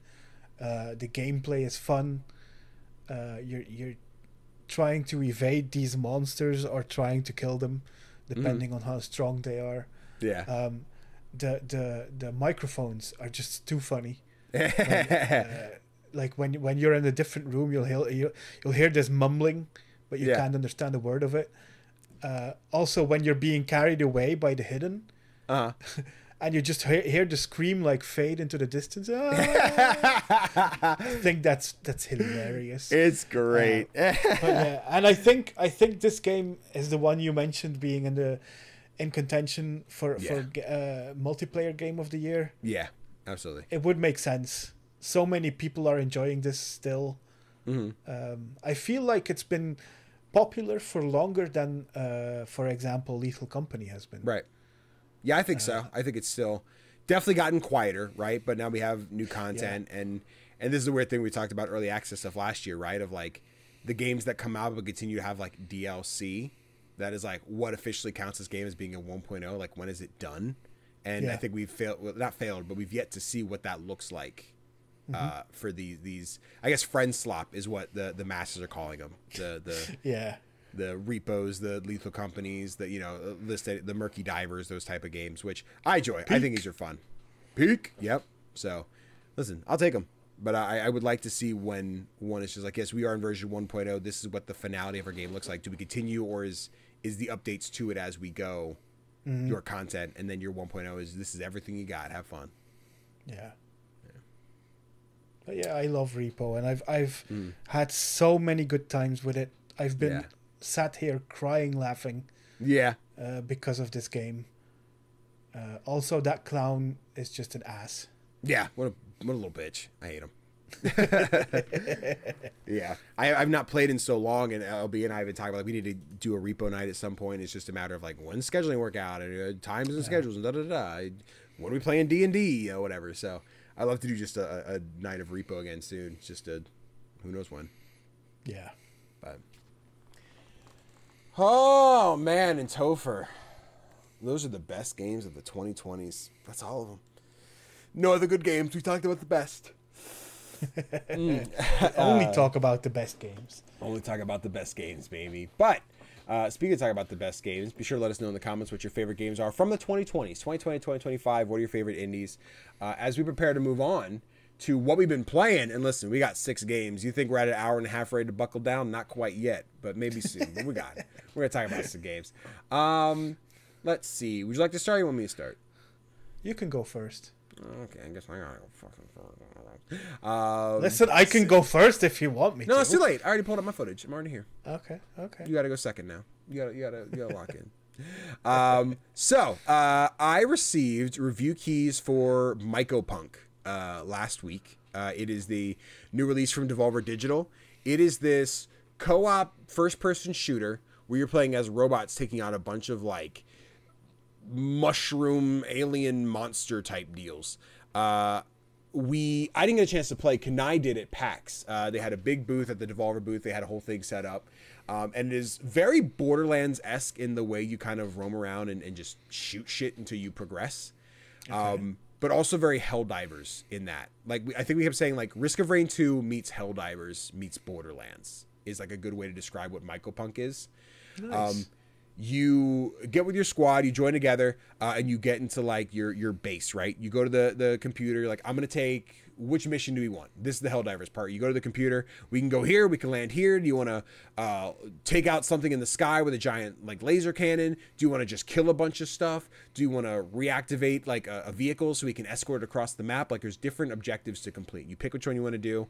You go in as you're finding materials, resources, items, upgrades. You go back to your base, and you can get brand new weapons. This one that I'm running here in the footage for video watchers is the DMLR, I think is what it's called, and it's like a giant laser cannon that you shoot for so long, and it's just like pew pew pew pew pew. But after you charge it up, you can turn it into just a full-on laser. It's just like that you launch across the map. Like, it's intense.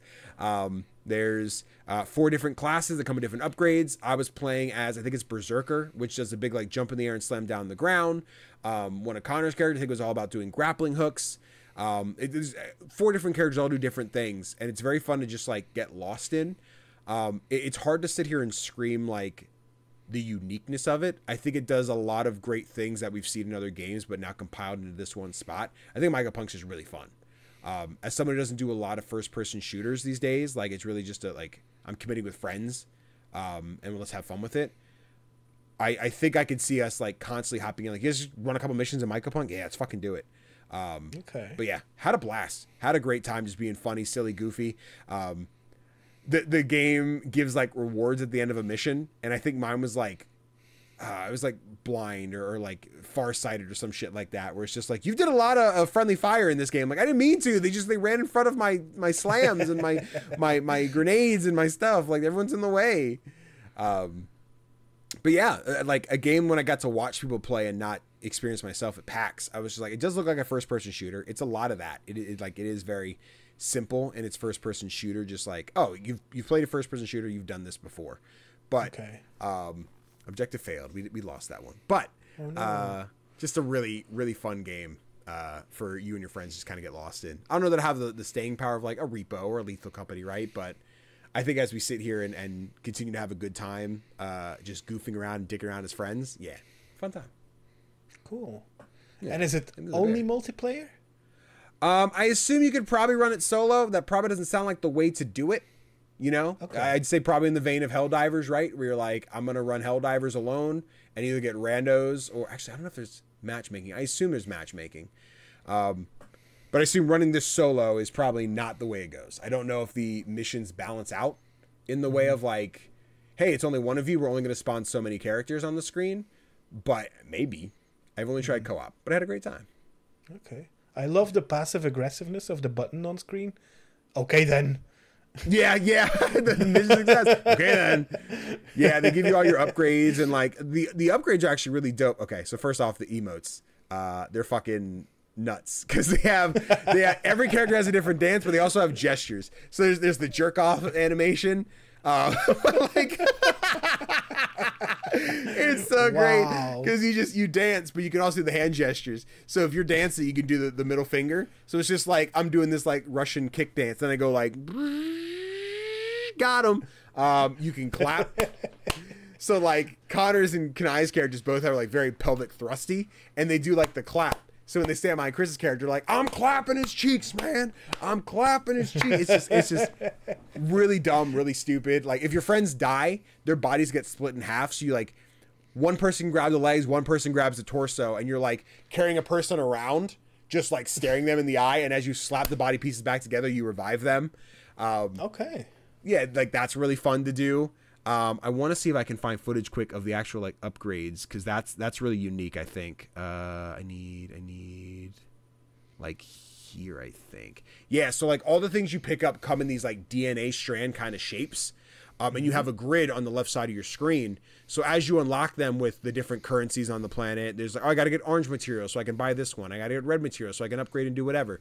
Then you put them on this grid. And that's what your loadout looks like then. So you kind of have to do and you can't, I don't think you can twist or rotate them, at least not where we're currently at. But you're like, all right, I'm going to put this in, I'm going to put this one in, whatever. It doesn't seem like you can do doubles. So it seems like the best idea is if you get a copy of one, just scrap it so you can get more materials.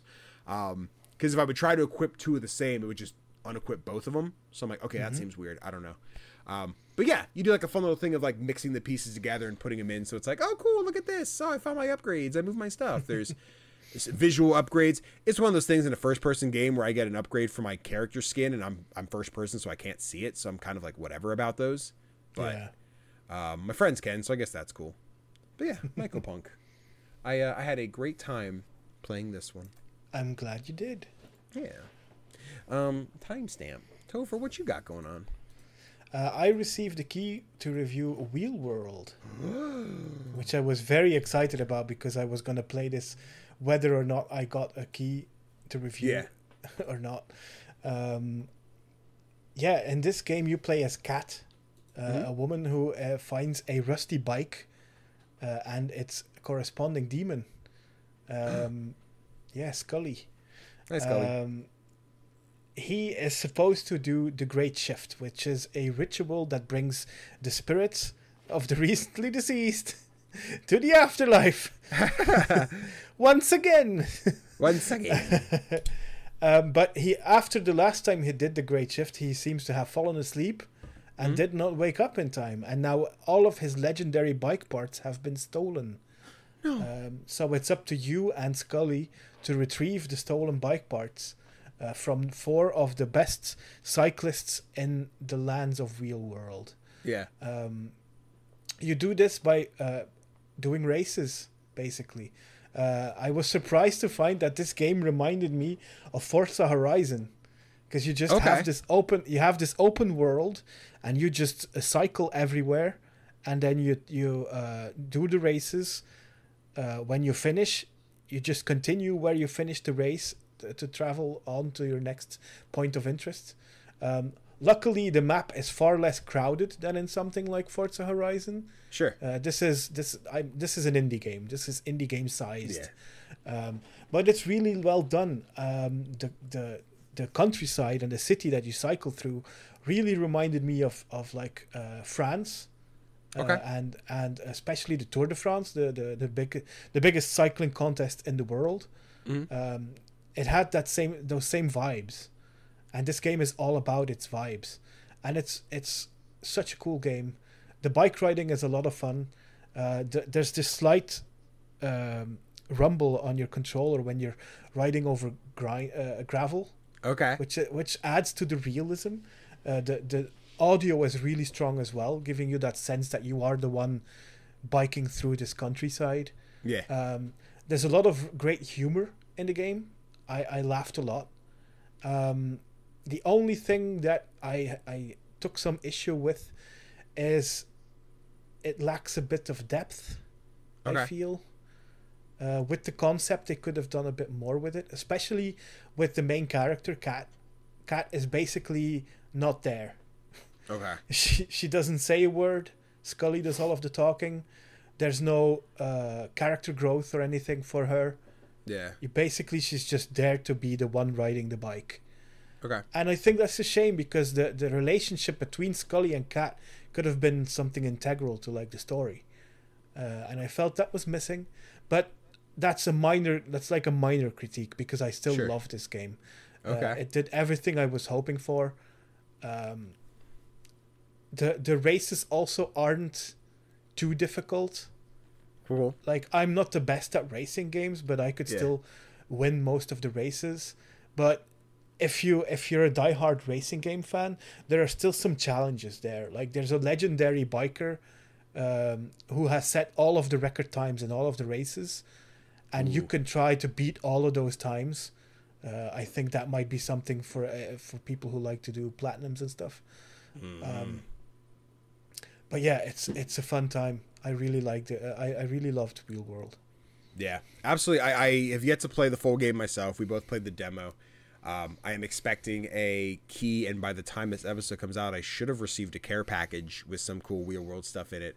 I think there's some chocolate in there, from what I understand. So I'm gonna have some bike chocolate. But yeah, I love the demo. Visually, this is definitely up my alley. It's almost like a more desaturated Caravan Sandwich in its style.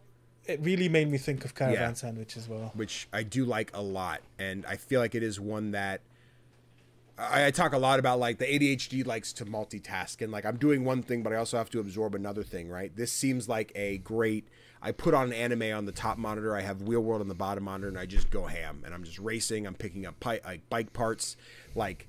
I'm just kind of praying as we finish this episode, I get the email. It's like, hey, here's your Wheel World key. Because I'm expecting one. I'm just getting a console key, so they're coming out later.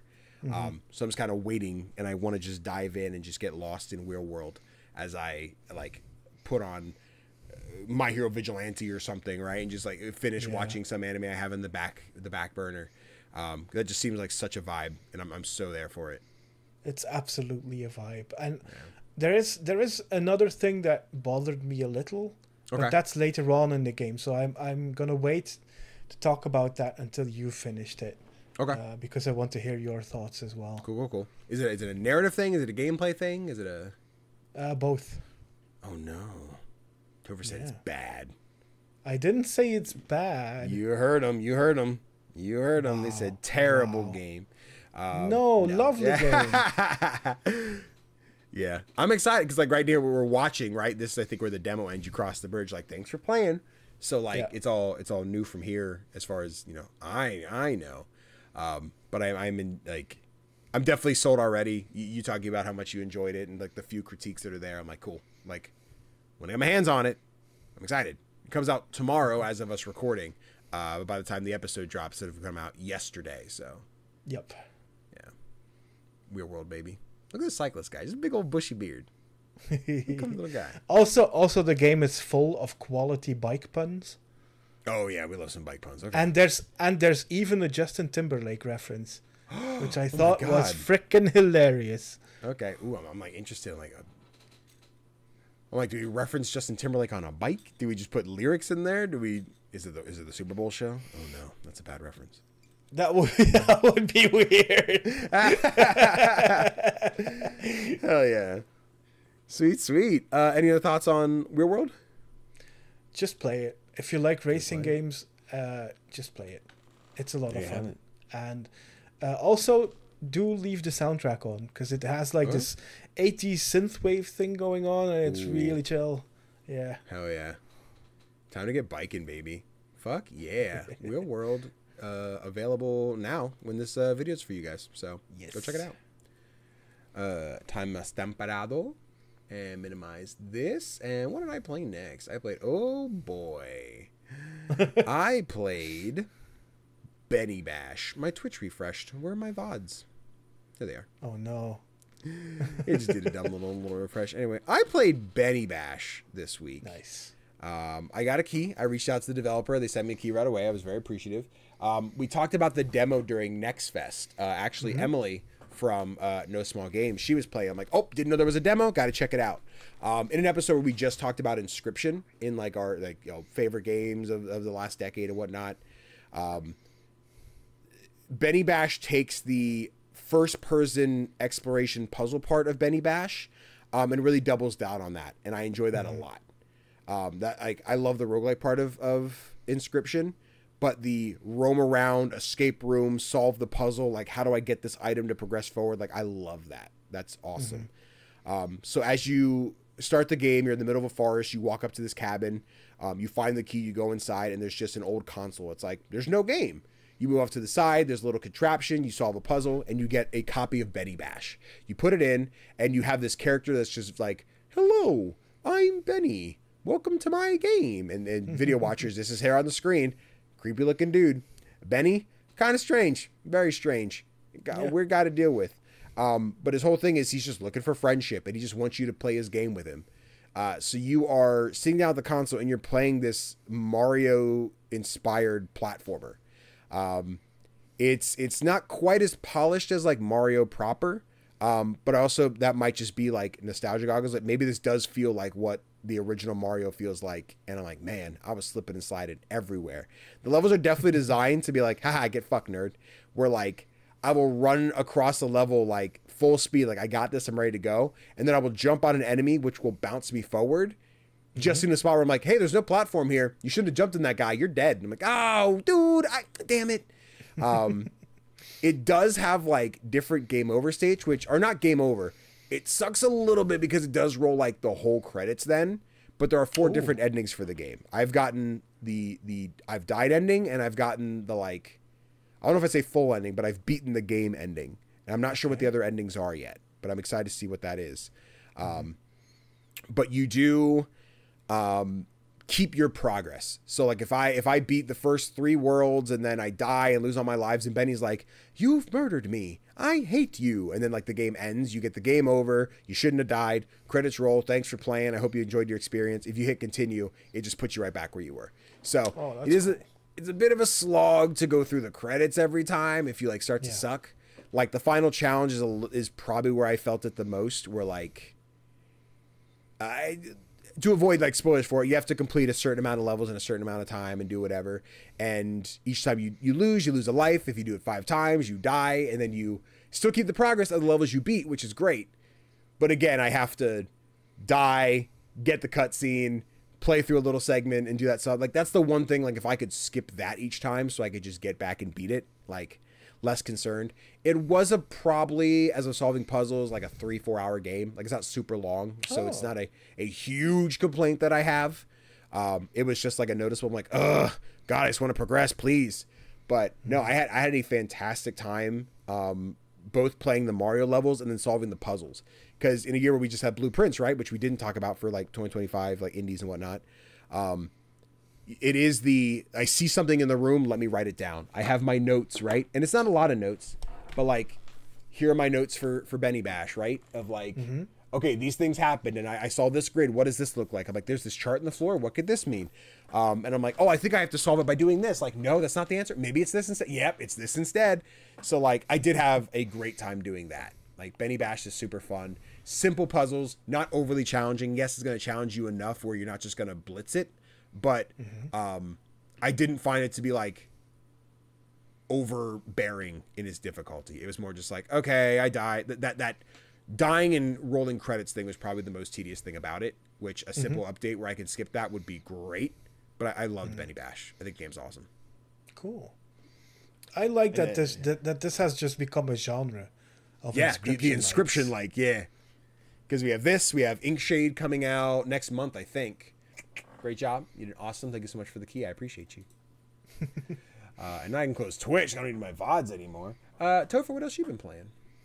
I received a key to play the Tavern Talk Stories Dreamwalker demo a couple of days ago. Yeah. This is a prequel to the original Tavern Talk visual novel, which is, as you mentioned earlier in the episode, inspired by Coffee Talk.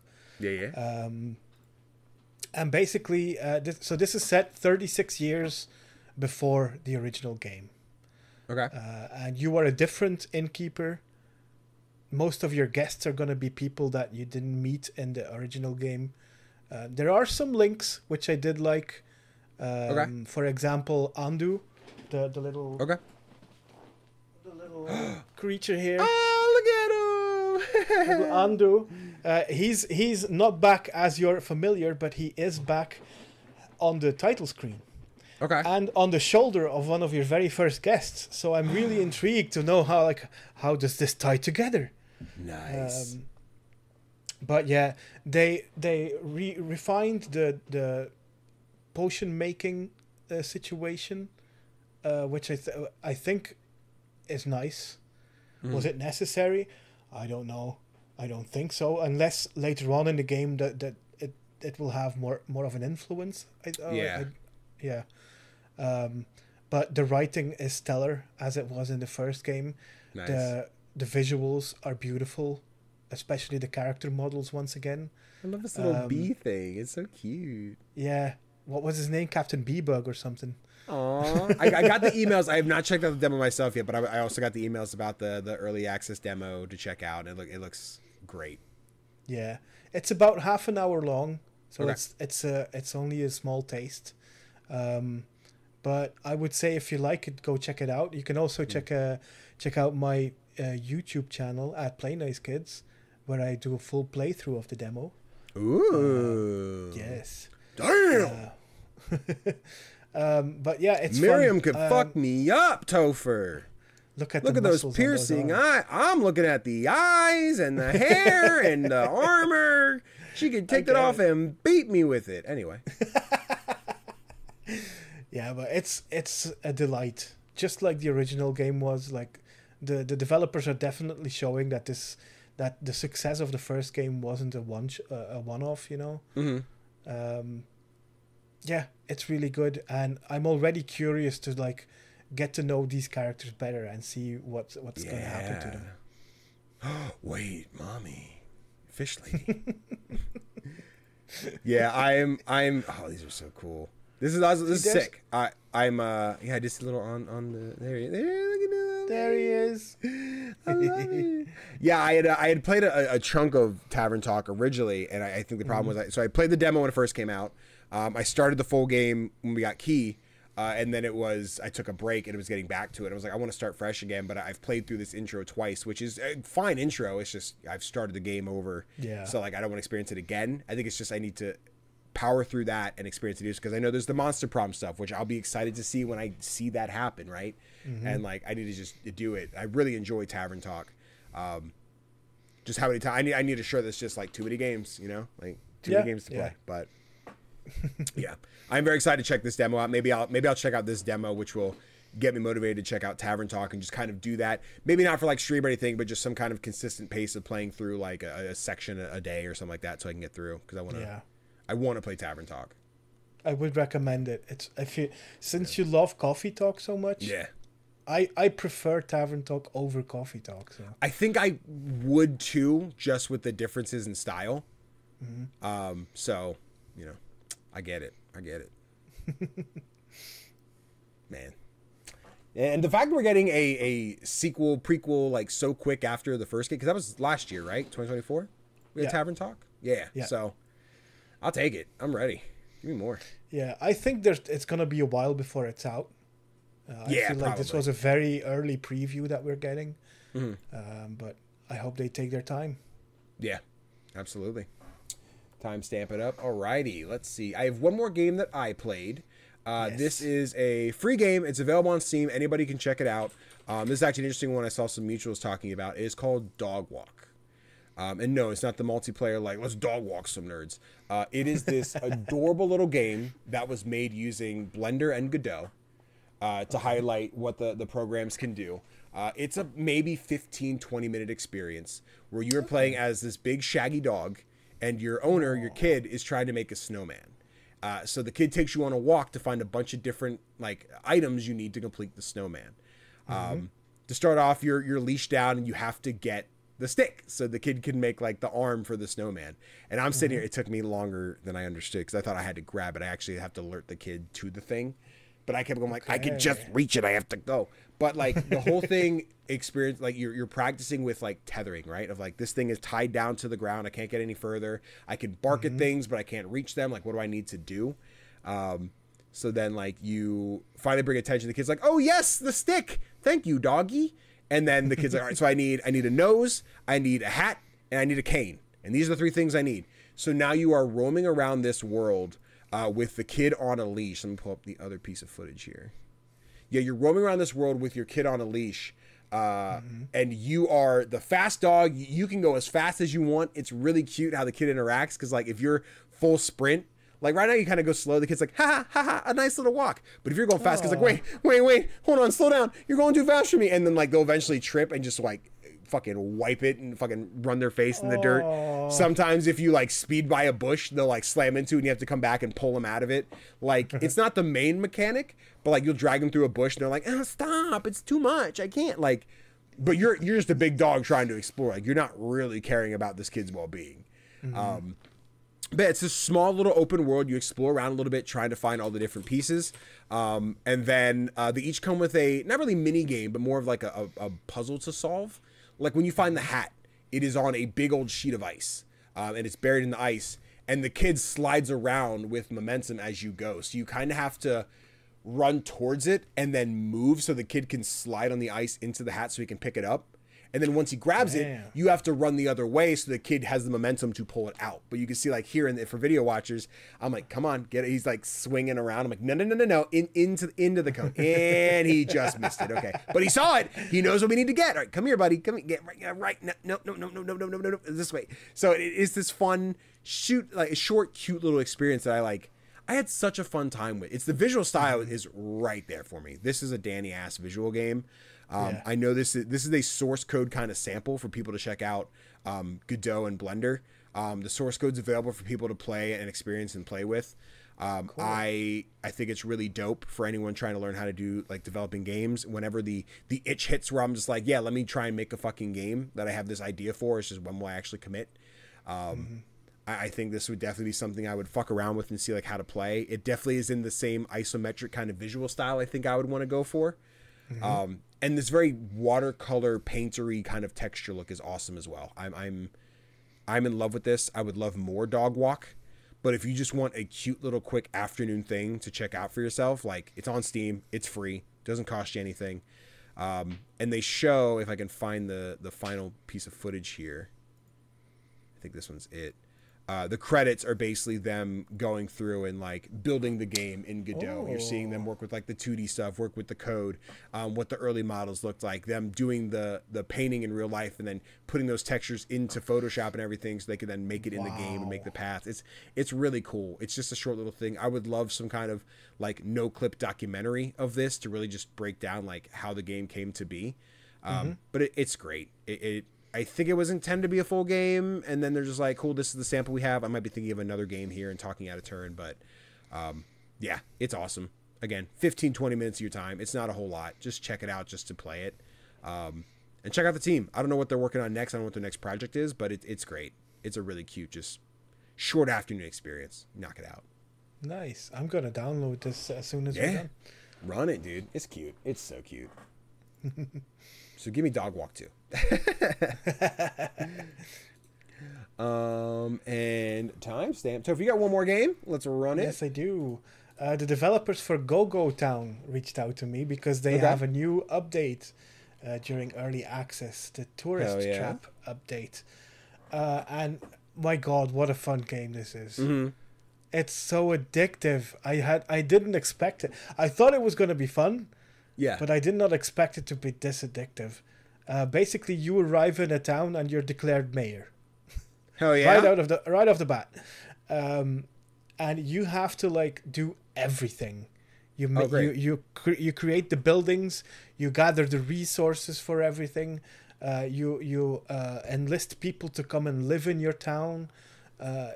You basically do everything. Later on in the game, once your town is growing a little bit, you can like hire people to do stuff for you, which is a massive help because at the moment I think I'm about 5 hours in and it's starting to feel borderline like, can I still handle this or not? Right. Because it's chaotic. Because I have two different food stalls, and they need to have their ingredients, but I'm the one who has to bring them their ingredients. Mm-hmm. There's a lot going on, but it's such a blast. It's funny as hell. And like, at first I was surprised. You have your day-night cycle, but you don't need to sleep, and there's no stamina bar or anything. Cool. And I thought that's weird, because my ADHD brain could use like a resting point with going to bed at night. Yeah. But then I started playing, and then there's just so much to do. There's no time for sleep. But yeah, it's so much fun to interact with. I'm really glad that they reached out to me, and this is a game that I'll be keeping an eye on for when it releases in its 1.0. Okay. I remember the trailer when this game got like announced, and I was like, "Oh, it looks cute." Excuse me, it looks cute. Like I definitely want to like peek it more. And then I kind of just like it fell off my radar. And I'm watching this, and honestly, I'm looking at it, I'm like, man, I kind of want to play Overthrown. Like my city, my world building, like I'm the mayor, I run the town kind of deal. But again, how many hours in the day? I don't know. But like this does look fun. This does look really cozy. Just again, a sit back and throw something on while I just explore and do my shit in town. Yeah, exactly. There's also the storyline, which takes a bit of a backseat, really. Because most of it is just you doing your thing. But basically, you've been selected as mayor because they want to make money. And you're the one who's going to make them all of that money. Make the money. Yeah. But it's a blast. There's also like references to other games. For example, did you ever play Dinkum?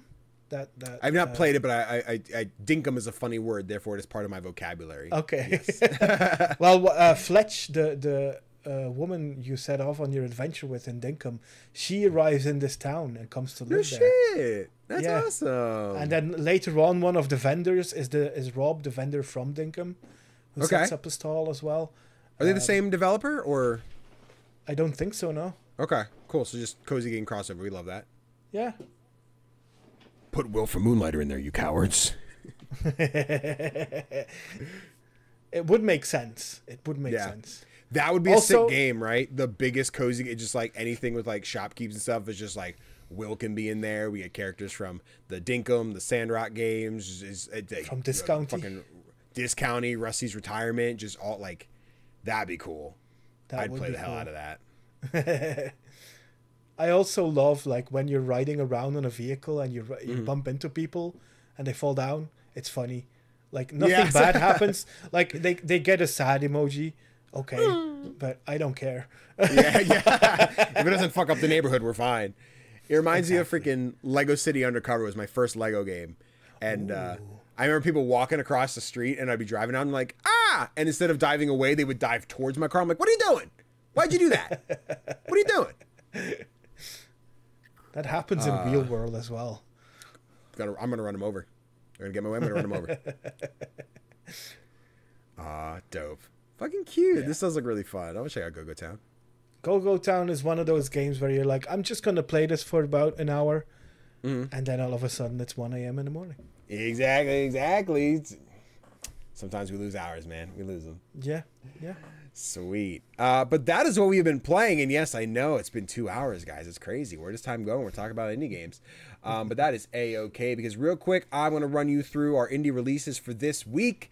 This is for July 24th through July 30th. We have Let Them Trade on July 24th for PC. We have Hotel Galactic on July 24th for PC and Early Access. We have Wu Chang Fallen Feathers on July 24th for PlayStation, Xbox, and PC. Also available on Game Pass. We have One Eye Lico, I think is how we decide that's going to be pronounced, on July 28th for PC. Primal Planet on July 28th for PC. We have Fumes on July 28th for PC and Early Access. Tales of the Shire on July 29th for PlayStation, Xbox, Switch, and PC. We have Co-op Kaiju Horror Cooking on July 29th for PC. We have Sky the Scrapper on July 29th for PC. Day of the Shell, July 29th for PlayStation, Xbox, Switch, and PC. And then Morgan Metal Detective on July 30th for PlayStation, Xbox, Switch, and PC.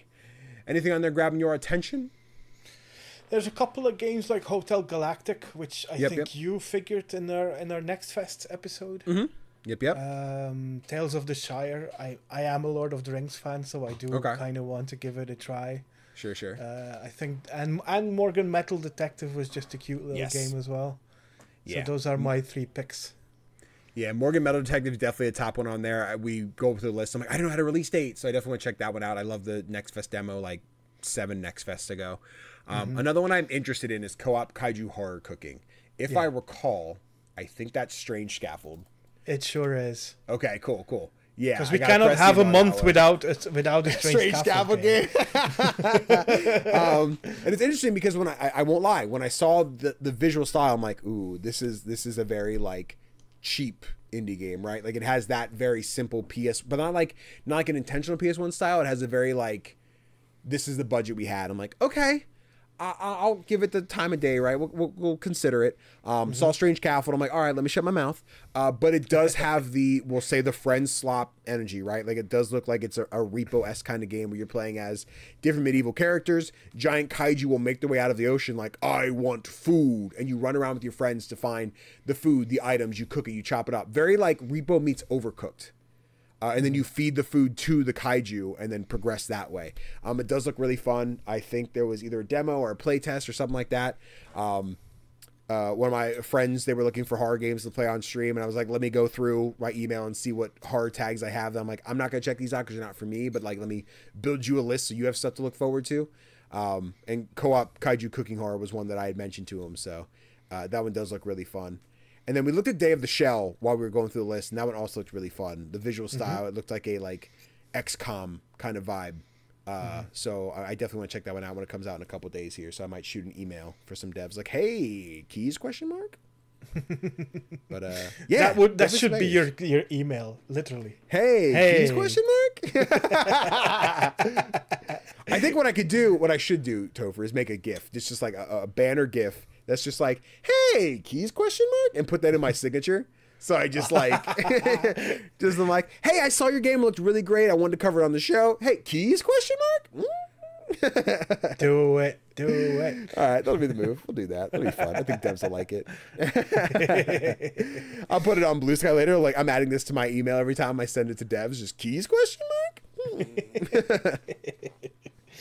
Love it. But yeah, there's a lot of games that like I'm not familiar with. One-Eyed Lico, Primal Planet, Fumes. Like there's a lot of here I'm not sure. I have to look at and see what they are. Let Them Trade, I know I've seen the name of, and I feel like it's one I'd see and be like, oh, this one.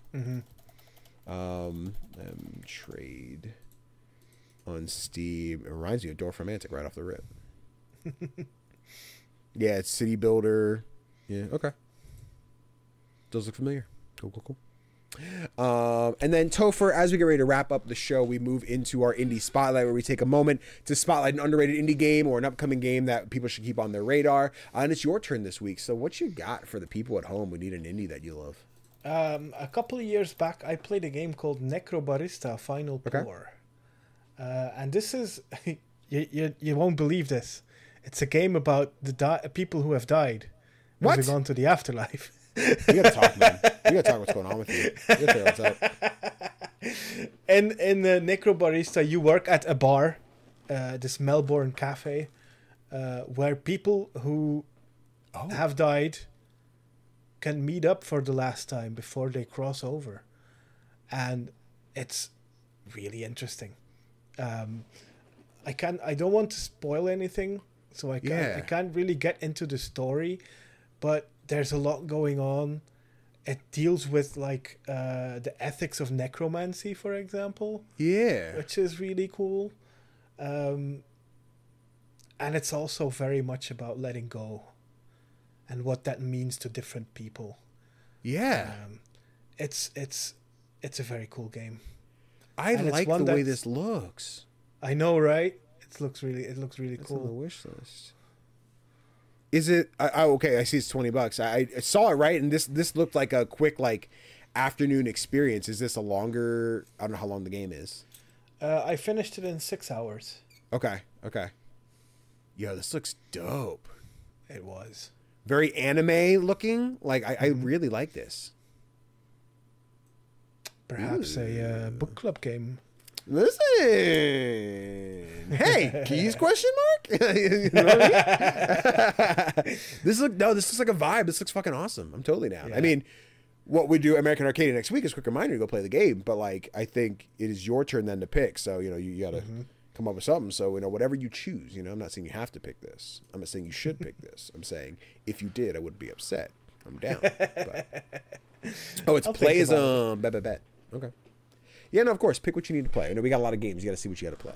Yeah. But yeah, this looks like a vibe. I'm totally down for this. Mostly positive. Road 59. Route 59 here? That's their only game. Okay. When did that come out? 2020. 2020. Wow. Yeah.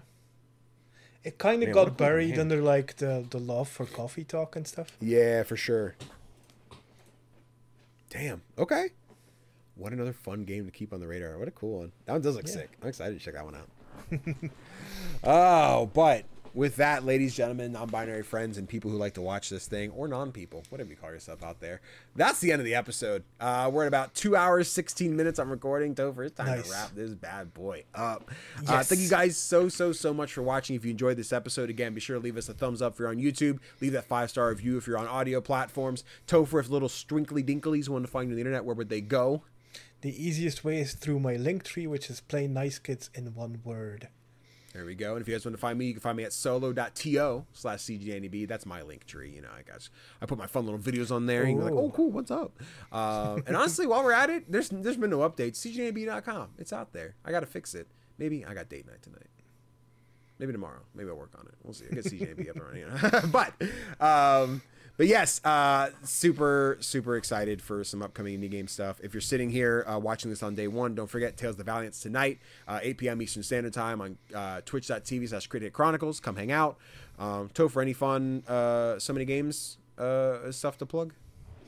I will, but by the time this episode drops, I will have, let me think, the Tavern Talk preview will be up.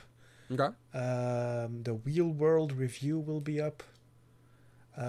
So Many Games also has a newsletter now, which you can subscribe to. It releases every 2 weeks, and each edition features an article written by one of our crew.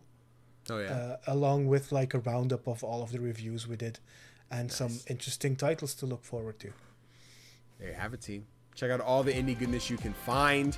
That is it from us. It is time to get some water and relax for a while, guys. Thank you so much for watching, and we'll see you in the next one.